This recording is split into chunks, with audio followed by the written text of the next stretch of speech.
Good evening. I'd like to first acknowledge that we're on the traditional territories of the Coast Salish people, specifically the Snuneymuxw Nation. Now I'm going to read the council meeting decorum. A meeting of council is intended to be a place where democracy can freely take place in a respectful and safe manner. The council chamber is a workplace, and there are considerations council and staff must make to ensure that a safe work environment exists. Each councillor brings to the meeting their own individual personalities, attributes, abilities, and values. Each member of council is required to be respectful, not interrupt or disrupt another member of council, staff, or the public. When they do, they not have the floor. Important attributes of the mayor and councillors include being fair and reasonable, objective and impartial, firm but friendly, confident but considerate, tactful and courteous, confining discussion to within the scope of the meeting and within reasonable limits of time. Therefore, there will be no cheering, jeering, or other outbursts from the gallery to ensure that anyone speaking, whether it be a delegation, member of council, or staff, is not interrupted and do so freely without fear of ridicule. The microphones of anyone that has been appropriate or has exceeded their time limit will be cut off. If there are outbursts by any person in the gallery, they will be asked to stop, and if they do not comply, they will be asked to leave. Recess is another tool that we may use in order to reset the environment of the council chamber. It is our belief that everyone is respectful of these basic considerations. This meeting and future meetings will be more effective in furthering the business of the City of Nanaimo. Thank you. So we will reconvene the meeting. Introduction of late items, Ms. Gurry. Thank you, Chair. On the addendum this evening, we have the removal of agenda item 6C, Core Services Review Update. Does this sound weird? We also have agenda item 8A. We're adding a delegation from Ms. June Ross regarding the Community Engagement Committee minutes. For agenda item 8B, we wish to move that to the new 6C, if that's possible, which is the update on the question period process, and adding delegations from William Gill. Ed Chan was going to speak as well, but is unable to attend. We're removing agenda item 10A, Parks, Recreation and Wellness Strategic Directions, and adding delegations from Scott Starkey, Karen Perikin, David Murchie, and Michael McKillican regarding Loudon Walkway, road closure, Lake Road, and portion of 102nd Street. And that's it, Chair. Oh, actually, sorry, there's a couple of councillors that have late items. Councillor Yoakum and Councillor Hong wish to add a late item. Oh, just a notice of motion. Councillor Hong. Thank you. I've had a request from Terry Wagner to be added for the, I guess, the new 6C, the question period process, please. Thank you. No problem. Can I have a motion for the adoption of the agenda? As amended, thank you. Seconder? Call question, all in favor? Opposed? Motion carries. Can I have a motion for the adoption of the minutes? There's no minutes. No minutes for this one? But there's minutes later. Minutes, okay, thank you. Take that one off. Presentations, I would like to call upon the RCMP for their quarterly update, please. Superintendent Miller?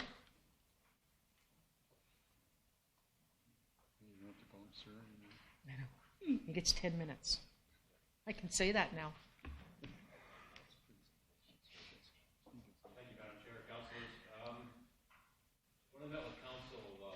Ago indicated I'd like to come quarterly just to provide an update on policing activities and where we are. So this is the first of our quarterly updates, just to give you a status of where the RCMP is with different policing operations and what's going on within the community. I'd like to start by going over what our annual priorities are, which Council had asked us to look at back in June. Our first one is crime prevention. Easier to prevent crime than it is to investigate it. And the things we look at in crime prevention is violence in the relationship, our harm reduction strategy and drug enforcement. I think everybody is aware of the crisis we are having with fentanyl. Gang association. Unfortunately, gangs are moving into the community. And prolific offender management. These are repeat offenders who continually come up and cause the police more and more work. Our second priority is youth. And youth are one of the key cornerstones of our community and any community. We're looking at working on healthy relationships through education. Now that school's back in, we find every youth has phones, and we're trying to get them to encourage positive texting as opposed to, for lack of a better word, sexting, and they're inappropriate type of text, so we work on them why you should have a healthy relationship. And we developed an integrated approach for higher risk use. We want to make sure that these youths are identified early and we work with them through some of our various programs. Our third priority was traffic. We're targeting distracted drivers, focusing on cyclists, pedestrian safety, and looking at commercial vehicles. All three of these things, if we target together and work on them, will reduce injuries, accidents, and fatalities on the road. And the number of fatalities this year are at 5 versus 11 for last year, so we're trending down a fair bit in our traffic enforcement. I'd like to go over our staffing levels for 27-18. Right now, there's 145 city-funded positions. There's 8 provincial funding positions. Those are positions that the province funds for. There's 2 federal positions. They work on First Nations policing, and 1 city-funded RCMP civilian. So that's 156 total RCMP officers. That does not include municipal employees. And altogether, there's about 65 FTEs working at the city. I'd like to go over our calls for service now. Doing a Q1 to Q9, January, September, 2015, 16, and 17, and you can see the calls for service are increasing. Year over year, calls for service increased by 15% from Q1 to Q3 from 2015 to 2017. Part of that can be explained by the increase in population. Part of it can be explained by something to do with the drug trade and other things that are going on in the community. But I think everybody knows overall that we are seeing a more volume of traffic, more people in our community. That only goes to show and explain that we're going to have more calls for service. Violation tickets. I mentioned that one of our priorities was enforcement. And looking at the violation tickets issued for the first 9 months of 2015, 16, and 17, you can see in 2015 we issued 2,246 tickets in 15, 1,900 in 2016. That drop can be explained by the fact we had 11 fatals in 2016. So a lot of our officers were spending a lot of time working on their fatal motor vehicle accidents. In 2017, we're up to 2,213 violation tickets for the first 9 months, and that's all types of violation tickets and moving violation tickets. So once again, with only 5 fatals, we have more officers on the road, and we're working on more enforcement to try and keep people safe. Now, the violation tickets, one of our strategies I mentioned was distracted driving. People refer that electronic devices is the actual symbol in the code, in the Motor Vehicle Act, pardon me. And you can look at the number of electronic devices, distracted driving tickets we issued from 2015 to 2017.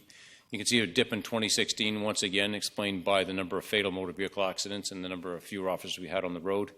2017, that number has come up. And one of our best weapons right now for issuing electronic devices is the police motorcycle. For a few years, we didn't have a motorcycle operator, but now we've got 2 motorcycle operators. We have 1 police motorcycle. And people will be looking for a marked police car to come up beside them or behind them and they'll hide their phone, but they're not really looking for motorcycles. And motorcycles will come up right to them, and our officers have actually pulled up beside cars and tapped on the window and looked at the driver talking on the phone, and more than once the driver has dropped the phone. And the officer just indicates them over to the side, and it's become a great enforcement tool. The word's out in the community because there's no place for distracted driving. It's what gets people injured in accidents. So we're working on that as well. Council may have some questions about RCMP service levels in the wildfire, and you may have heard some of this at UBCM. 2017 wildfires, unprecedented incident within the province. Nanaimo Detachment rotated a total of 76 officers through the fires, and we sent 3 vehicles up there. And the authority to send those people up there came under the Provincial Policing Service Agreement and the Municipal Policing Service Agreement, which allows the province to withdraw 10% of the resources and necessary equipment to handle any such emergency. At all times when we deployed members up there, we had sufficient resources at all times. We never went below watch minimums, and we were able to carry on with core policing at all times. Obviously, some of our special projects would have suffered and specialized teams, but one of the advantages we had, it was fortunate it was in the summer, our school and youth section was obviously not in school at the time, so we were able to redeploy those resources onto the road and to frontline policing. So that worked out well. Crime Severity Index. I sent an email to Council earlier this year about the CSI. Crime Severity Index includes all criminal code violations, including traffic, as well as drug violations and federal statutes. So Nanaimo CSI, for a population of 90,000, according to the federal census, ranks 41st overall. A higher number may indicate a safer community. So if you look at comparisons of similar-sized cities or cities on the island, North Van, with a population of 92,000, has a CSI of 211, which means that North Van may, under Crime Severity Index, be a safer city. Kamloops, with a population of 88,000, fairly similar size, CSI of 27th, may in fact be a city where there are more crimes per person. CSI bases it on a few things. For example, a break and enter would be given approximately 5 points, as opposed to a homicide, which would be given 1,000 points. The more severe the crime, the higher it is on the CSI index. Obviously, it makes more sense. Violent sexual assault would receive more points than would just a normal assault. So you can see the two cities on the island, which are similar size, Saanich and Victoria. Saanich at 236 and Victoria at 34th on the CSI. I'd like to talk about victim services. Victim service referrals from January to September for the first 9 months of the year, 2015, 2016, and 2017. And you can see that they increased a lot from 15 to 16. They're down a bit in 2017, 6% year over year, Q3 from 15 to 17. A lot of people ask, what are victim services? A lot of people will get a knock on the door at 2 in the morning, and they open the door and find a uniformed police officer there. You know it's not going to be good, and they're telling you something's happened to a loved one. People don't know what to do. They go through these things sometimes. What do? We put them in touch with victim services. They're the ones that help people. Grief counselors, they set them up with that. They help people go through the court process. If you've been a victim of crime, how are you going to go through the court process? Because it's something that most people never, fortunately, experience. But if they want some help to navigate it through our victim services people, those are the ones that are there to help people. So just pointing out to Council that we have this resource. It's funded primarily by resources and funding from the City of Nanaimo, both financial and in kind. Current pressures that we're facing now at the Nanaimo detachment. Homelessness. I don't think anybody needs to know about the situation about homelessness. It's quite bad within the community. I'd like to talk about just October 5th as a random date I picked out. There were 3 cause disturbance files. The first one, we arrested somebody for causing a disturbance and running up and down Terminal Street yelling and screaming. We took him into custody for his own safety, called the crisis response team. They interviewed him the next morning and released him. This individual has been arrested multiple times this year. Second individual dealt with on October 5th. He used crystal meth, was paranoid, lodged in cells for his own safety, and released after CRT assessed him in the morning. Our third individual on October 5th was an intoxicated person. We took him to a sobering house. There were no beds. We had no choice but to lodge him into cells for his own safety and that of the community. So this is some of the pressures we're facing with respect to homelessness, because all 3 of these individuals were also homeless people as well, and they're running around on the streets such as that. Our public disturbance files from January to September, intoxicated in public, you can see it's not climbing that much, but so far this year we've issued 670 tickets or dealt with 670 people for intoxicated in public, and that's for the first 3 months. A few of our other pressures, creation of an overdose prevention site. I have been in contact with VIHA. I've met with Dr. Hasselbach to discuss this. We have a number of marijuana storefronts in the city. There is a move from the city to, or this is from Engineering Works. I don't know if this is from Council, but I do know that my traffic people have said from Engineering Works, looking at a 40-kilometer-an-hour speed limit within the city, which would obviously have increased enforcement. Police vehicle replacements, which is an RCMP issue, and the facility sizes of the detachment. Considering the facility was built in 1987, we're now 30 years later, and the detachment has grown substantially since then. Madam Chair, councillors, that is now for the conclusion of my update for the Q3 for the RCMP. I'd be pleased to answer any questions yourself, Madam Chair, or councillors have for me. Councillor Thorpe. Thank you very much, Madam Chair. Through you to Superintendent Miller. First of all, Superintendent, thank you for coming. We appreciate the update and appreciate, of course, the work you and the force do. 2 questions. One, I'm wondering if you had any real surprises during this quarter in terms of crime rates or types of crime, surprises either pleasant or unpleasant.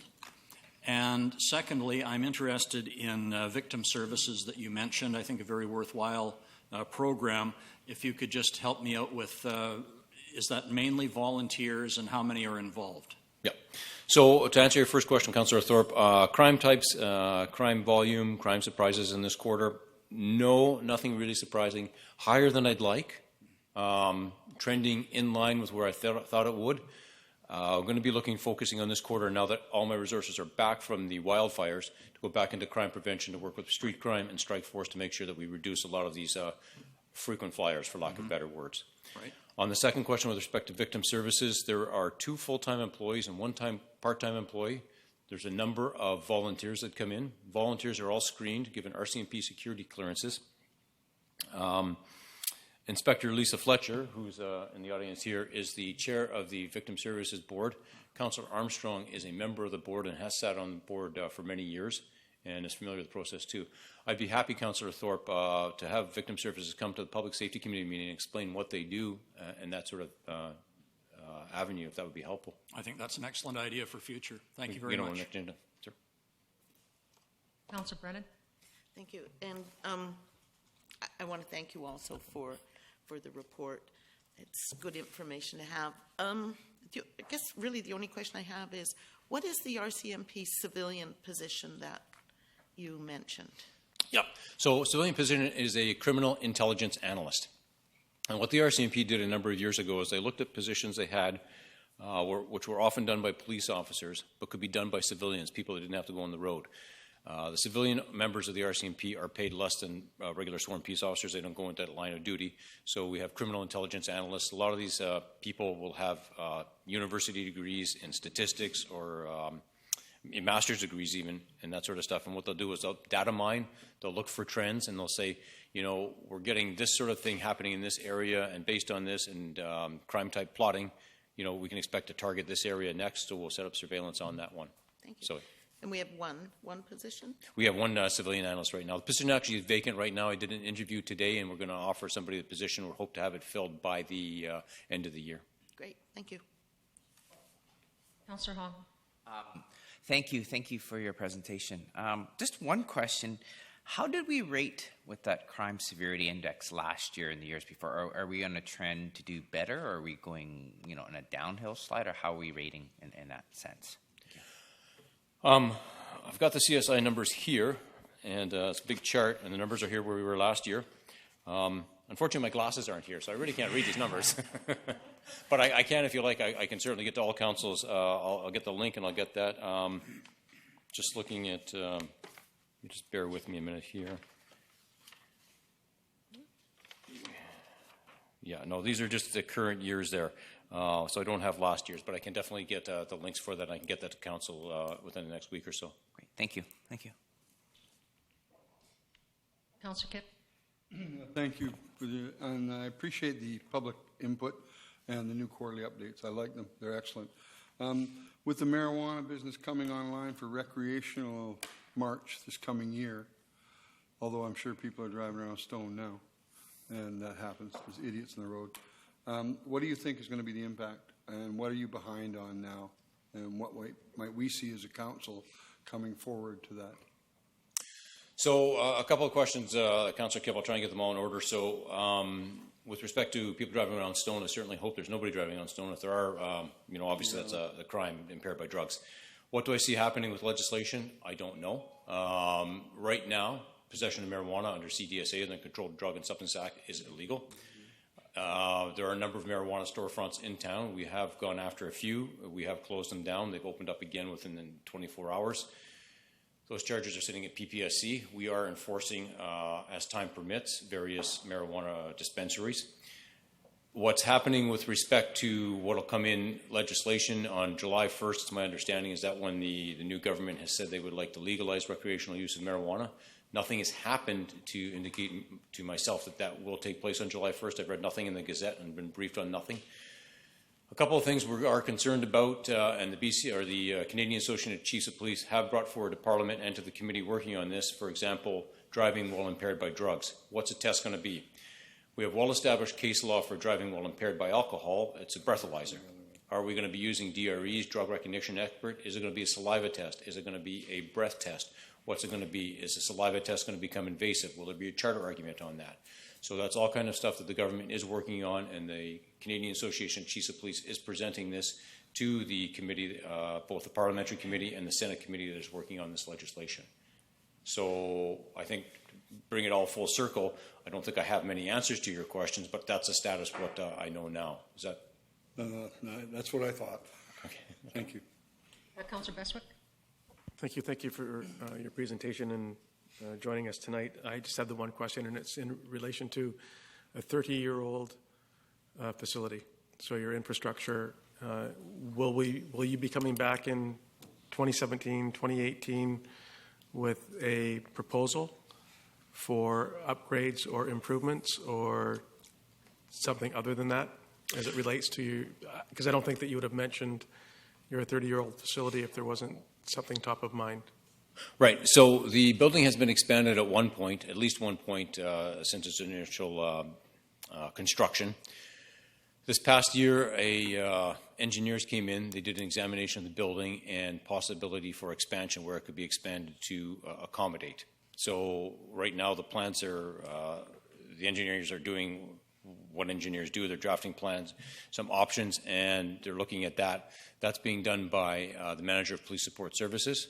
That's not really an RCMP function. I'm involved in it because they've asked my opinion. They've asked the opinion of some of the senior RCMP officers there. So they're taking that and they're looking at it and determining what to do. And I think the manager of police support services will be doing that in conjunction with his direct supervisor, which would be Mr. McRae.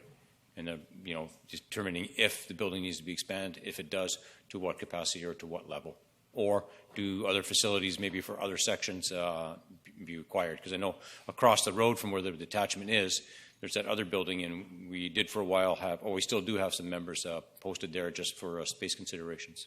Thank you. Councillor Yocum? Thank you. Thank you, Superintendent Miller, for your update.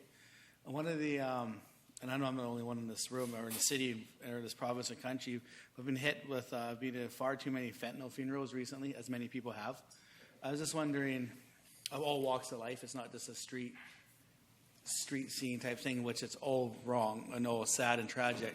I was just wondering, obviously tonight's not the conversation, but next quarterly, if there's anything we could do to tackle the fentanyl crisis at a higher level. I know it'd be resources, but I'm just one person, but I'd be very open to that conversation where we can lead and make more of a dent in that area, which is affecting many families. And instead of relying on the province or the feds to lead the initiative, we can lead it at home here and see what we can do around the horrific overdoses that are leading to deaths on that subject. So I'd just like to see if there's more resources we could do to make a dent in that horrible scenario that's happening. I don't know if I made sense. I rambled there, but I think. So well, I'm going to try and extrapolate what you said. I think I know what you're saying. So, I mean, I met with Dr. Hasselback today from VHA today, and we did talk about the fentanyl crisis a fair bit. The numbers just came out in the last week from the BC Coroner Service that 1,031 British Columbians have passed away from Q1 to Q3 this year in the first 9 months. The majority of fentanyl overdoses we're seeing here in this region are happening in houses. So the overdose prevention site, because it's not a safe injection site, but it's an overdose prevention site under the provincial emergency regulations, we're not seeing the overdose deaths there. We're seeing them in houses right now. The only really safe way is not to do drugs, right? That's the safest way. Working with community, education. We at the Nanaimo RCMP are targeting multiple levels of drug enforcement, be it street users or being higher levels, because at times you're better off to step on dragon eggs rather than slay dragons, right? So we focus on that, but sometimes you do go out and you do go at the lower levels just to make sure that everybody knows you're still there. So I have a full-time projects team. They are working on that. They have more work than they can handle, obviously. So we do another priority policing and figure out where the best bang for our buck is and who's causing the most harm within the community. So just to follow up that, if I may, excuse me, thank you, is, far too many funerals, and I know I'm the only one in the room here, and that's the conversation. If we have to attack it with aggressively more resources, give you basically the resources you need to go make a dent in this problem, I look forward to that conversation. Yeah. Thank you. Thank you, Councillor. Yeah. I see no further questions. Thank you, Superintendent Miller and Inspector Pattinson Fletcher for attending. Thank you. Thank you. We now have a presentation from Vancouver Island Conference Centre, Management Introductions. I will see Chuck Lowen, please.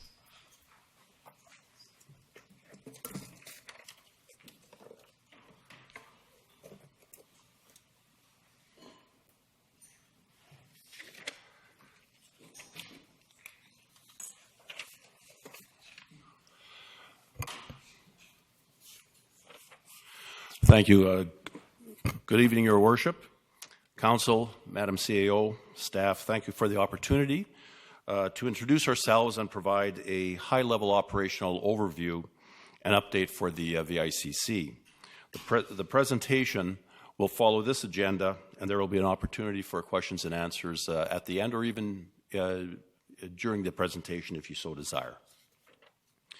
Just a little bit of background, not that this is anything new for you folks, but the conference center opened in 2008 under the management of Atlific Hotels, and after 2 terms under that management, an RFP for the management of the VICC was published in late 2016. Spectra by Comcast Spectacor was awarded the management and operation contract for the conference center in early 2017. This contract is effective from March of this year and goes until the end of 2022. There is a renewal at the city's option for an additional 5 years. Initially, all the staff and subcontractors were retained by Spectra, and the former general manager was replaced June 1st, 2017. Just a little bit about Spectra by Comcast Spectacor. Spectra was put together by and made up of 3 separate former branches: Global Spectrum, which is a venue management operation; Ovations, with food services and hospitality; and Paciolan, a ticketing and fan engagement operation, all formed to join and make one company called Spectra. Now, a little bit about Spectra by Comcast Spectacor. That's quite a mouthful for a company name.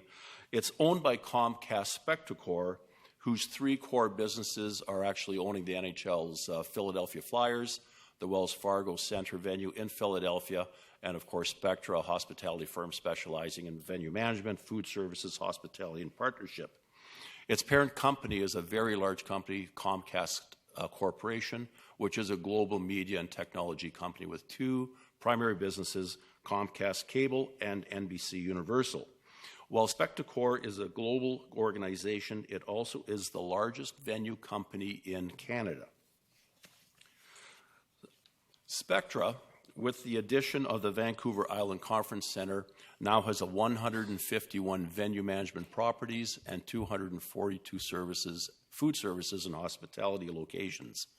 Included in this portfolio are 7 total venues just in 4 accounts across British Columbia, located in Abbotsford, Dawson Creek, Penticton, and Nanaimo.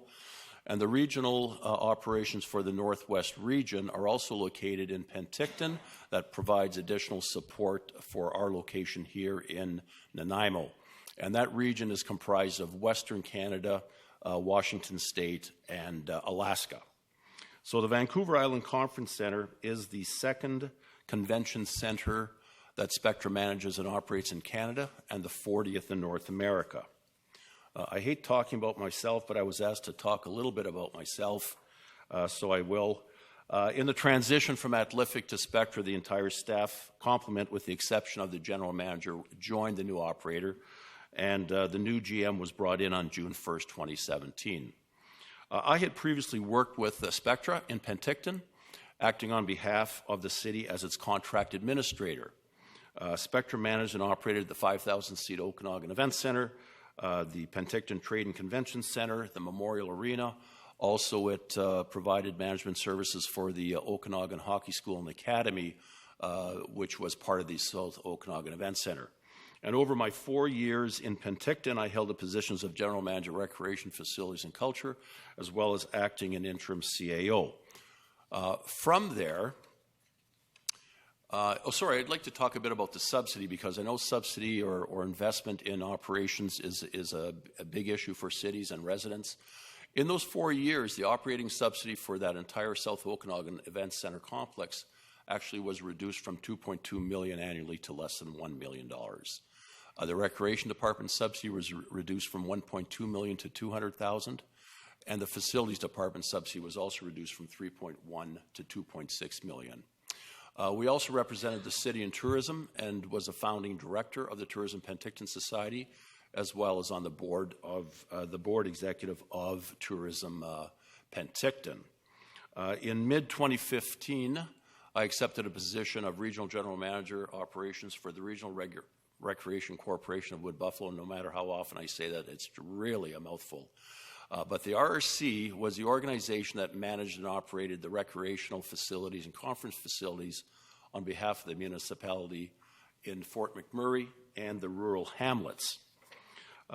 So in Fort McMurray, we were able to, during that 18-month tenure I was up there, we were able to reduce an overall projected $5.9 million deficit by $5.5 million in 2015 by developing divisional strategic direction and plans, increase the revenues and operational improvements.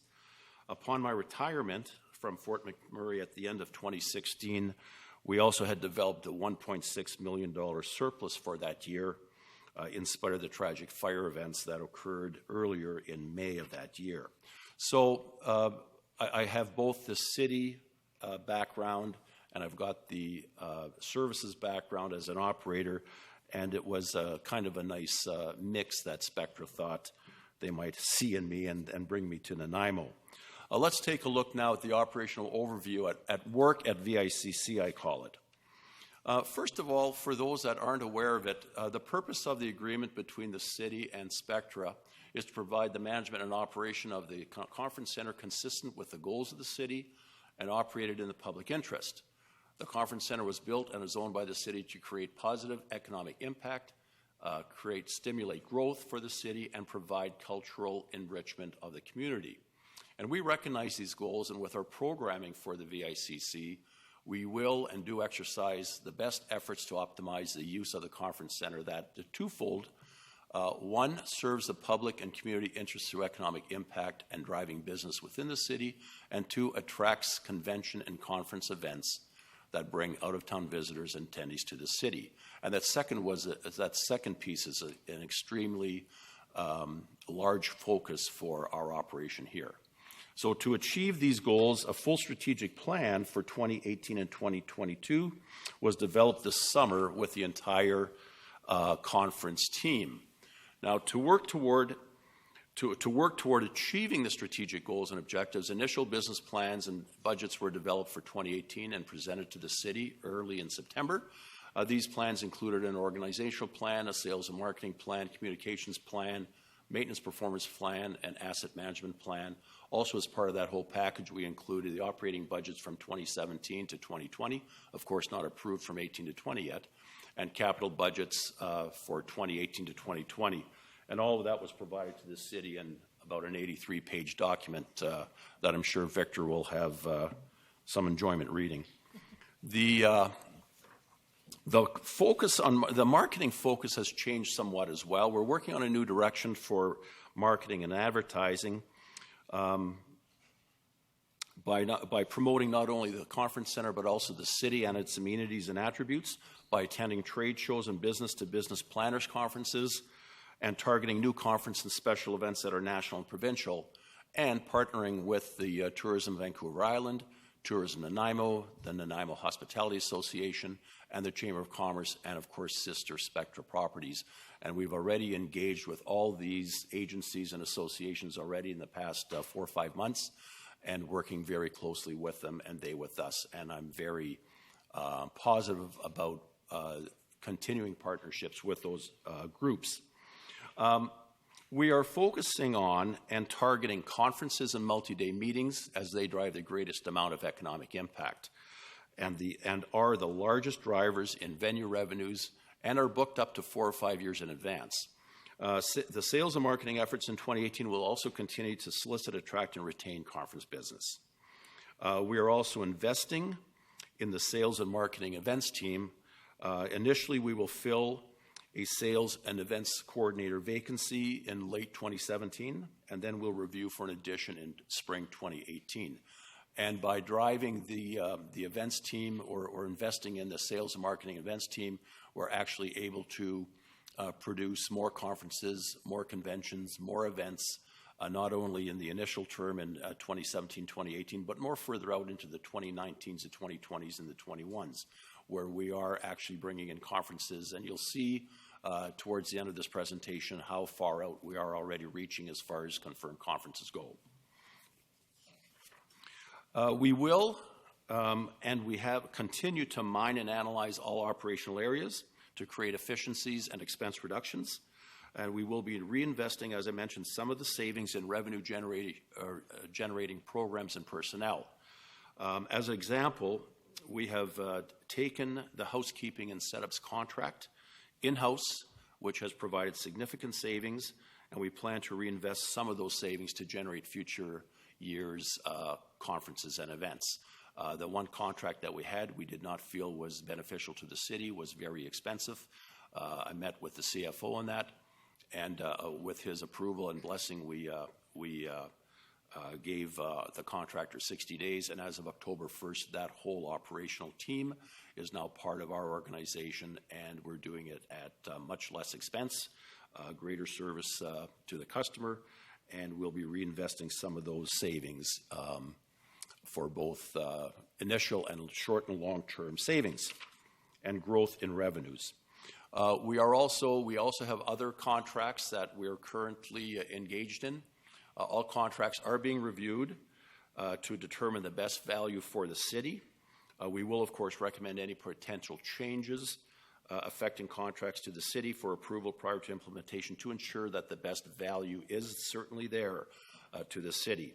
And our philosophy is to treat every expense as an investment and is as if it were our own money. And if there is no return on investment that can be determined, then we're not going to spend it.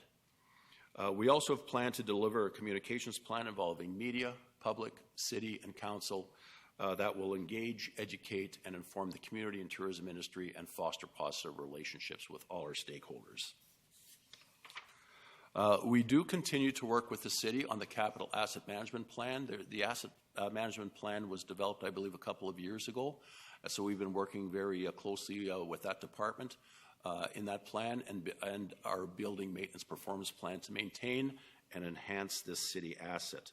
And asset management will continue to be updated and reassessed annually in collaboration with the city and utilized for current and future capital expenditure planning and budgeting. A part of that is that we already have just completed at the end of September a facility audit by Spectra that came in and did it, and we came out extremely well. We still have some areas that we should be looking at and improving, but we did extremely well.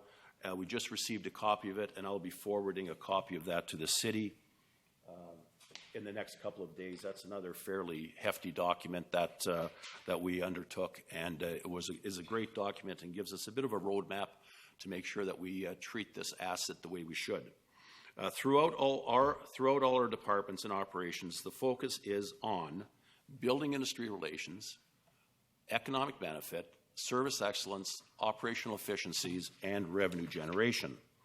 And just as we're getting close to the close of this presentation, I'd like to provide a few statistics which I call the value of the VICC. Since 2008, the Conference Center has hosted more than 4,000 events to almost 200,000 delegates. And this city invests approximately $1 million annually for an $8 million return on investment.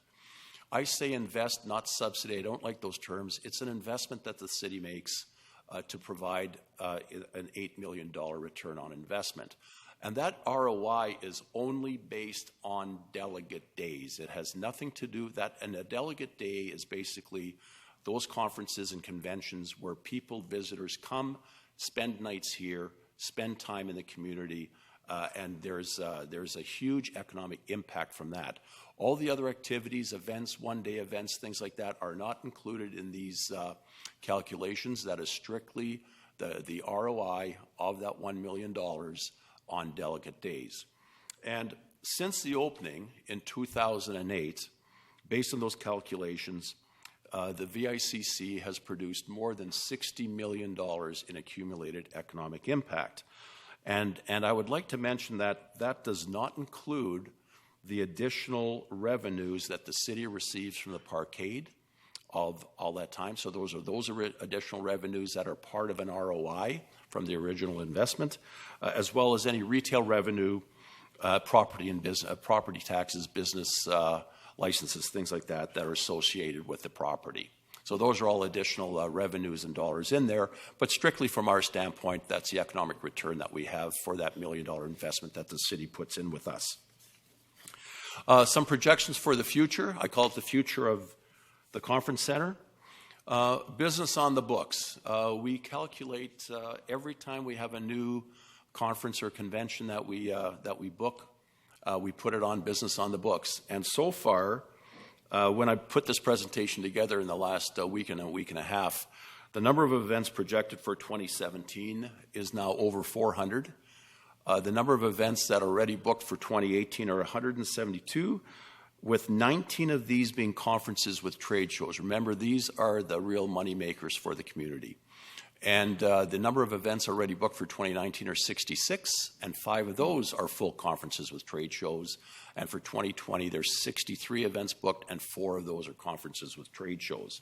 So we're selling out into the future, and to ensure that we have good profitability and return for the city.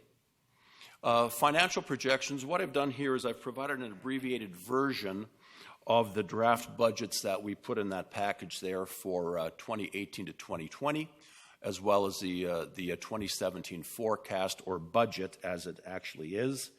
And the important things are to take a look at the number of events and the growth in the number of events, the growth in the total general attendance, gross event revenue, and then, of course, at the bottom, the net operating revenue of loss. So the forecast and budget for 2017 was over $1 million, $1,030,000. The budget is under $1 million at $996,000 that we've presented to the city. Our projection for 2019 is $979,000, again a decrease of and then in 2020 we create another decrease on the bottom line to $934,000. Those numbers, of course, are fluid, would change as we do closer in year to year. But it does show improvement, bottom line, from year to year, and that is where we're headed for as far as the conference center is concerned. And I thank you for the opportunity to present this to you. And if there's any other questions, hopefully I can answer them.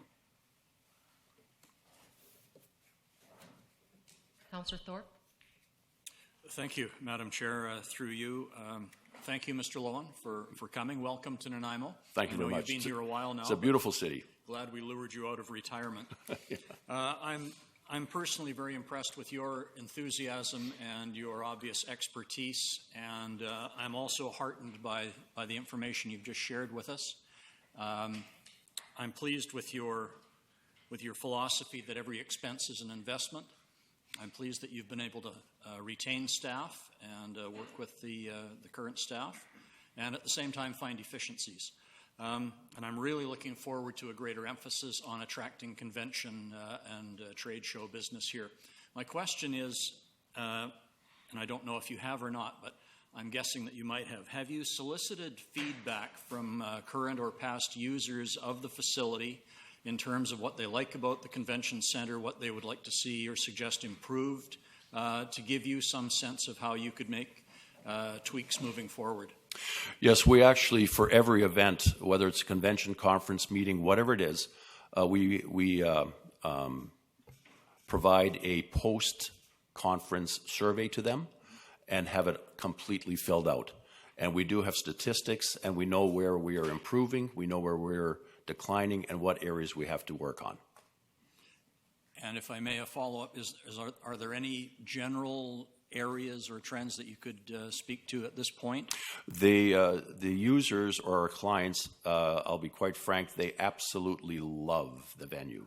They love coming to Nanaimo. They love the venue itself. They love the service. They find the staff extremely accommodating, very service focused. There are 2 areas that we're working on with those organizations, and that's some of our audiovisual contracts and services. Food and beverages, very good as well, but I think we can be a little more flexible and helpful in the food and beverage area as well. But those are the ones. The biggest one that we are working on, and we just had a meeting with the organization that provides us those services, is the trade show setups and the audiovisual pricing and services for that. Thank you very much, and I really appreciate the communication. Thank you. Councillor Bestwick? I just have 2 quick questions. In your one of your last slides, gross revenue went in 2017 from 1.9 million to 1.8 million, and I'm using round numbers. The gross event revenue? Yeah. So total gross revenue, 17 forecast 1.9, Yes. and then 2018, 1.8. Good observation. Good observation. When I was going through the budgets that were already there in place before I got here, I noticed there actually was an error in the calculation of the revenue and in the expenses. There actually is a $60,000 understatement of, a $60,000 overstatement of revenue in the 27 budget forecast, but I didn't So that's fine. care to show it. There was a miscalculation, but we did a zero-based budget for 2018, and that's where we came up with the numbers. I like to hear Yeah. zero base. But when I advance to 2019, it's the revenue that you're forecasting is the same as the forecasted revenue for 2017. So are you anticipating growth to occur? Which are you looking at? Gross event revenue or gross or To- total? Total gross revenue. Total gross revenue is $1,950,000 Yes. versus. So it's basically, to me, that's kind of the same as 2017. You'd have to back out about 60,000 out of that 17 number Okay, thank you. to be comparable with the proper calculations. Okay, thank you very much. And then just my second question, if I may. We speak to asset management of the venue. Are you suggesting that we have an annual asset investment reserve fund or any type of ongoing money set aside for facility upgrades? Yes, there is, and that's held in the city reserves. And does that? I'll This, leave it yeah, at that. this is strictly operating. The other comes in the capital, so that would come from the capital budgets as approved by the city and council. Thank you. So I'll restrict my comment to that. Okay. Thank you. Thanks. Thank you. Councillor Hong? Thank you. Thank you for your presentation. Some of these questions here with your forecast, as you know, we are working hard on getting a new hotel, Yes. right? So that was something I wished I was going to ask you about questions on. It's 150 rooms. I think Selby Street might go ahead with their 44 and the 70-ish on Front Street, so roughly 260-ish. How does that impact it? Are you taking those into some of your projections? Are you expecting bigger events to come with more rooms and more Yes, availability? and there's a slight increase for 2019. That's based on the fact that hopefully the hotel will be built by spring 2019, and then you've got a larger percent increase for the 2020 projection after it's been opened. Great. Okay. Perfect. Thank you. Ms. Sammer? Thank you. Thank you for your presentation and welcome. Thank you. This is an example of another positive outcome and output from the Core Services Review. They made specific recommendations on how the city could better manage the Vancouver Island Conference Centre. And after an open, competitive process in which a number of entities came forward and offered operating services for the conference center, also put in their bids that they'd be available to operate other facilities should that come up in the future. And just to show you the high caliber of the firms that have come and the type of work that we're seeing being put forward, and it's just a delight to see you come and present on this. I think the other messaging is that not only did they retain the number of staff and unionized staff, you actually added to it by bringing a service in. So this is a benefit for the community in all sense in terms of providing job and security to community members and managing this asset in a very good way.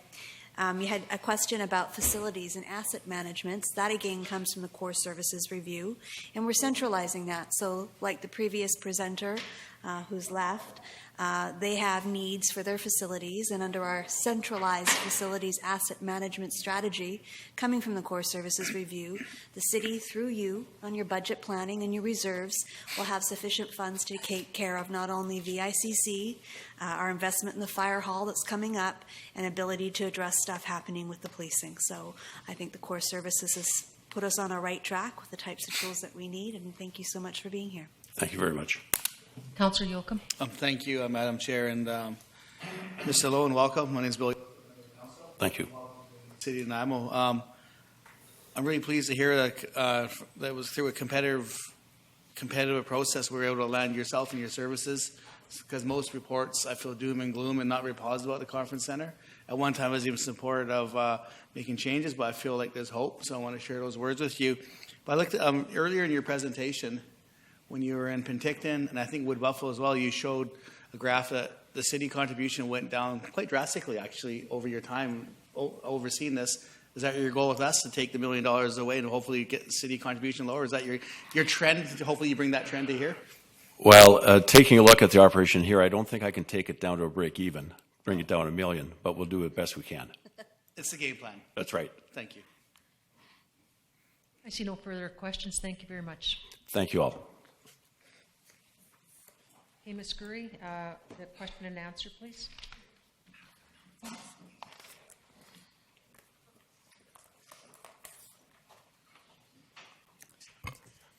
Thank you, Chair and Council. I'm going to be giving you a presentation, a quick overview of question period and a new process that me and my staff are bringing into play. As the City Clerk at the City of Nanaimo, I'm responsible for looking after the procedures and processes at council meetings and introducing new ones that work better for the flow and efficiency of meetings, and also as long as they are in compliance with the procedure bylaw and community charter, and to look for efficiencies where necessary. So in doing so, we're implementing new question period procedures. And they're, again, like I said, outlined to ensure the process is in accordance with the council procedure bylaw, and we are now going to be making forms available for the public at council meetings that will be required to write down their question on the question period form and submit them to me during the meeting.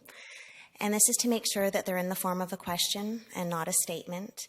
It's to make sure that the questions aren't inappropriate, and if they are deemed to be inappropriate and not related to an agenda item, I can say, no, you cannot ask your question, though the person will have the opportunity to say, no, I believe this is a question that is related to an agenda item to council, and council can overrule my decision.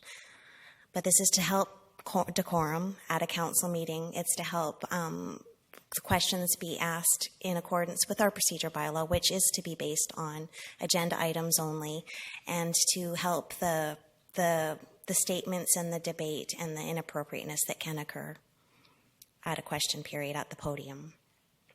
Also, as well, with these forms, they're going to be a tool that will help to track us with the follow-up. Oftentimes, there's questions that are asked to council members or staff, and we don't have the answers ready at hand. So what this form can do is we can take it away, and it helps with the paper trail to ensure follow-up is done and the public gets their questions answered.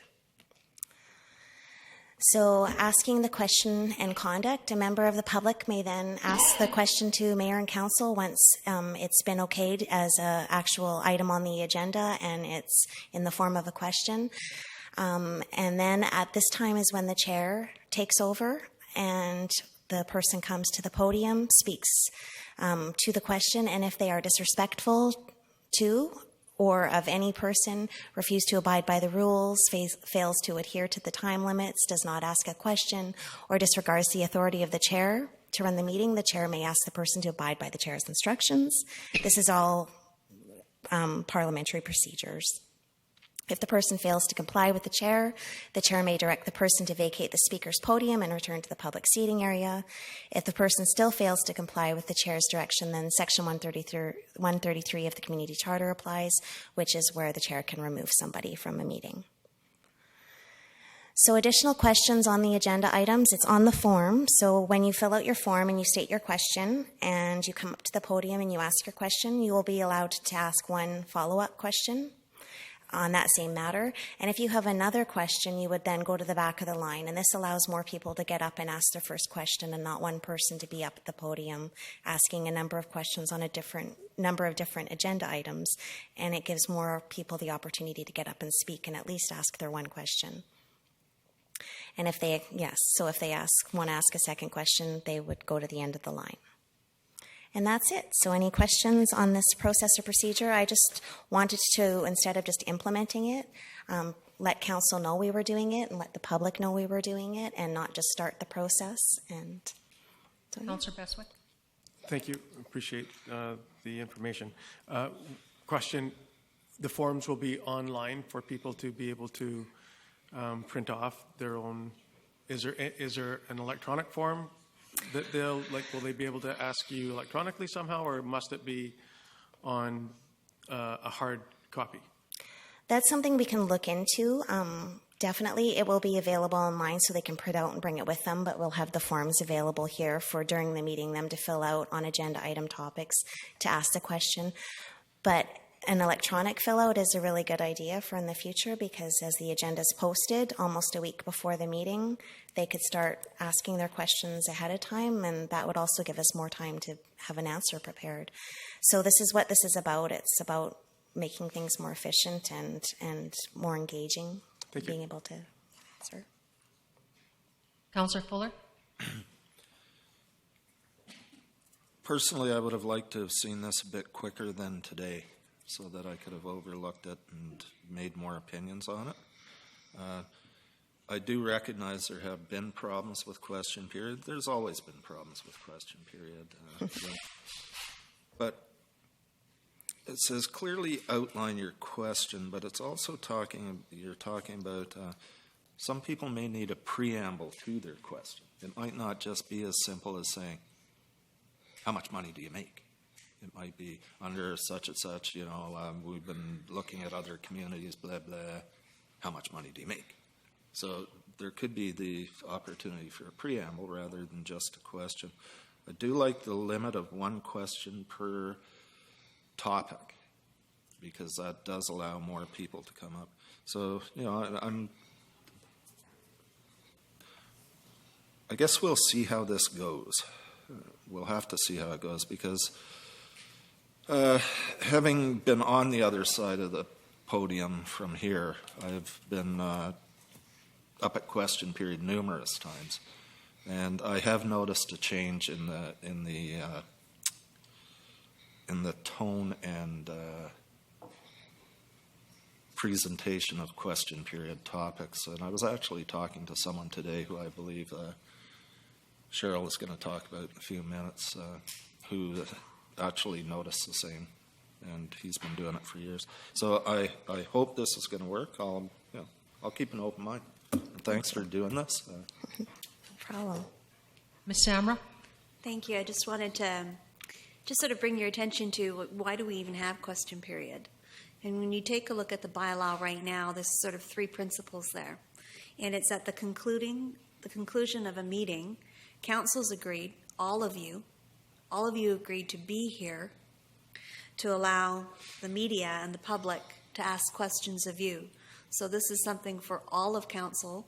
You've agreed to stay at the end of the meeting, to be present for members of the media and the public to answer questions. And the only guidelines we have there are that they're strictly limited to matters that have been considered by council. It could go on for hours. So the bylaw says the chair can go, okay, that's enough questions for tonight.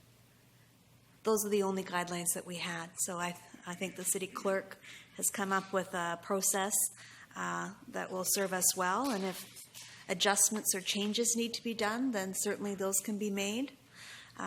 If people want to make statements and they want to give speeches, there's a forum for that. They can apply to be a delegation on a cow and speak to whatever it is that they want. And that is the forum in which you can come up and give speeches. Question periods are for questions to council. Ms. Samra? Councillor Yoakum? Oh, thank you. Thank you, Ms. Gurry. So I heard you right. This will be available for people that may not be electronically savvy, like my dad. if he wanted to come ask a question. If he would never would, but it'd be for people like my dad Yes. to come up here and fill this out. And I heard Ms. Summer just state that it's a living, breathing document. So there's going to be glitches, and we can always improve. I hope there's always that space to do that. So great. Makes me comfortable knowing that if something needs tweaked, we can tweak it. Right. Thank you. It's not actually written in the procedure bylaw. It's just a process, so it can be changed. Councillor Thorpe? Thank you, Madam Chair. Through you to Ms. Gurry. Thank you, Ms. Gurry.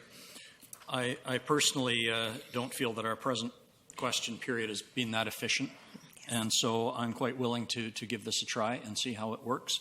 One comment, and that is, you mentioned it's also an opportunity for staff to ensure that questions do eventually get answered, because quite often the questions are directed at staff, and sometimes the information is not available immediately. So I'm hoping that there will be a system of keeping these on file and ticking off whether the question has been responded to. And along that lines, I might suggest on the form a place for the questioner's either phone number or email contact so that can be accomplished. That's a good idea. Yeah, I wanted to leave it as bare minimal personal information to start with, but that's a really good idea for responses. No problem. Okay, we have no further questions. Awesome. Thank you. I believe we're moving to delegations, Ms. Gurry.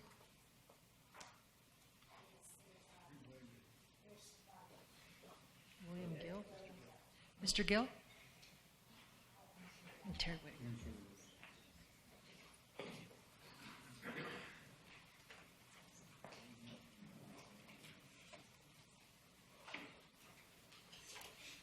And you have 10 minutes, sir. Good evening. Thank you. I just want to start by saying that I definitely appreciate anything that works in terms of more efficiency and openness and open democracy. And I really appreciate seeing staff and city trying to make things more efficient here and more comfortable for everyone who may want to come to the podium and ask a question. Though I do have some concerns about the change in procedure. So I understand that question period is an integral part of the democratic process and one that it's one of the most accessible ways for citizens to come and speak to council and have their concerns and questions heard and answered, and also in such a public way. I know that there are problems with the current system, and no system is perfect, of course, and I do appreciate any attempt to get as close to perfect as we can get. Nanaimo is not the only city to deal with this. In fact, earlier this year, a city in Alberta went through a very similar problem where question period had become a little difficult to manage. And they also suggested the pre-submission of questions. And the citizens of that town really were uncomfortable with this because they felt that it would put a barrier between the citizens' questions that may come up during council. We get new information all the time during conversations that happen, and there may have missed an opportunity to have those questions answered despite, because they would need to give a form in. Those citizens rallied together and asked that this process not be put in, and I have to echo their concerns and would like to see question period develop with a little more consultation from those people who are asking the questions, us, the citizens, and those who are receiving them as council before making any of these changes to the current system. I did say I was looking for clarification, so the clarification I'm looking for is how can we ensure that the democratic process is not hindered while putting efficiency into question period? Thank you. I will ask Ms. Sammer to answer that question for you. Certainly. Democracy, the protections of democracy are built right into the process. So all of this takes place at a council meeting, and if a member of the public believes that the pre-screening by the city clerk is incorrect, they are able to immediately appeal to council to say that this is indeed a question, and this is indeed a question that pertains to the agenda. So it's in real time operation of democracy, and it's protected in that way. Councillor Hong? Thank you. Thank you for your questions and your presentation. Just a question, though. Do you understand that? I think I get what you're saying. These are not a form for you to send previous to. You could if you wanted to, but these forms are here and now.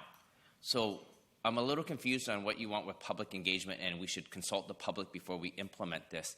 We're not changing anything different that the public doesn't have the ability to do right now, other than the fact that they get to write it down instead of us or the clerk or somebody writing it down and following up with a question. Now we actually have it filled out. So this isn't what your presentation is about. I don't think we've had this discussion with council to say that we're eliminating question period. I think this is something through staff as an efficiency to question periods, so the public can actually get their questions on a piece of paper and we can track it and answer it accordingly, because that was one of the biggest problems that we had, was not being able to follow up with the questions because, well, it was directed to Councillor Fuller or directed to Councillor Yoakum or Councillor Beswick, and nobody had any idea. Now the city clerk has the questions and we can follow up with this. So I think this is completely different than what you're presenting. Do you need a clarification, or am I misunderstanding from staff of what this process is? Ms. Gurry? Thank you, Chair. Through you to Councillor Hong and the delegation, I was going to actually clarify that as well. The one difference I'm seeing between what you were saying, was it Edmonton, the city of Edmonton, the process that they were doing? It wasn't Edmonton. Yeah. I think that they might have wanted your questions in advance of the meeting, which Councillor Beswick brought up, and that's a good idea. But here and now, you can come up with your questions all throughout the meeting, and we can gather them at any time. Anytime you're done or have a question and you've submitted it, it can be throughout the whole meeting. So there's no need to submit your questions prior to the meeting. So if you're here and you think of a question, you could still put that down on the paper and submit it then. Thank you, Ms. Gurry. Councillor Kipp? Thank you very much, Mr. Gill. What city was it in Alberta? The name's, it's a small town. If you can send it out to us, I can send it. I can search that out too. I appreciate it. I guess what, for me, with question period, a lot of times it becomes an opinion period for people.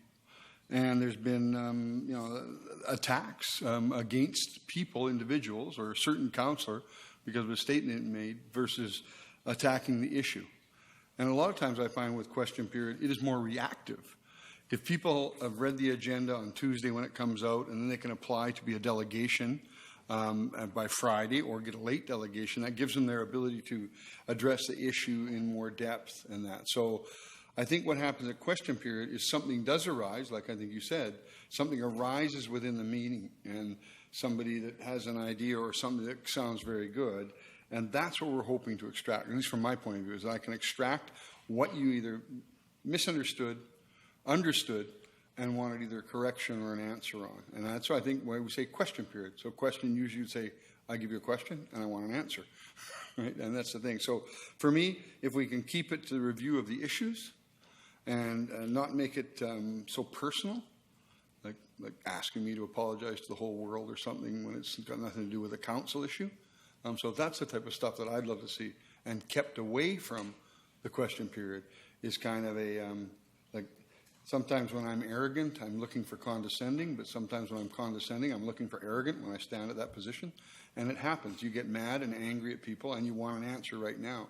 And I hope question period can stick to being more reactive to the issues on the table of the day, and that we can facilitate an answer that too. And if it's not right then and there, it's the next day, and it's not waiting for weeks and weeks and having for a person to have to come back 2 weeks later and ask that same question again. That's what we're trying to eliminate with this. So we get a clear question, it's written down, staff doesn't have to read over the tape again, they have a good question, we try and answer it here, and if we can't, and I do believe you should have the ability for a quick piece of opinion to lead in, like Councillor Fuller said. You might want to have to make a statement about why you're interpreting this question.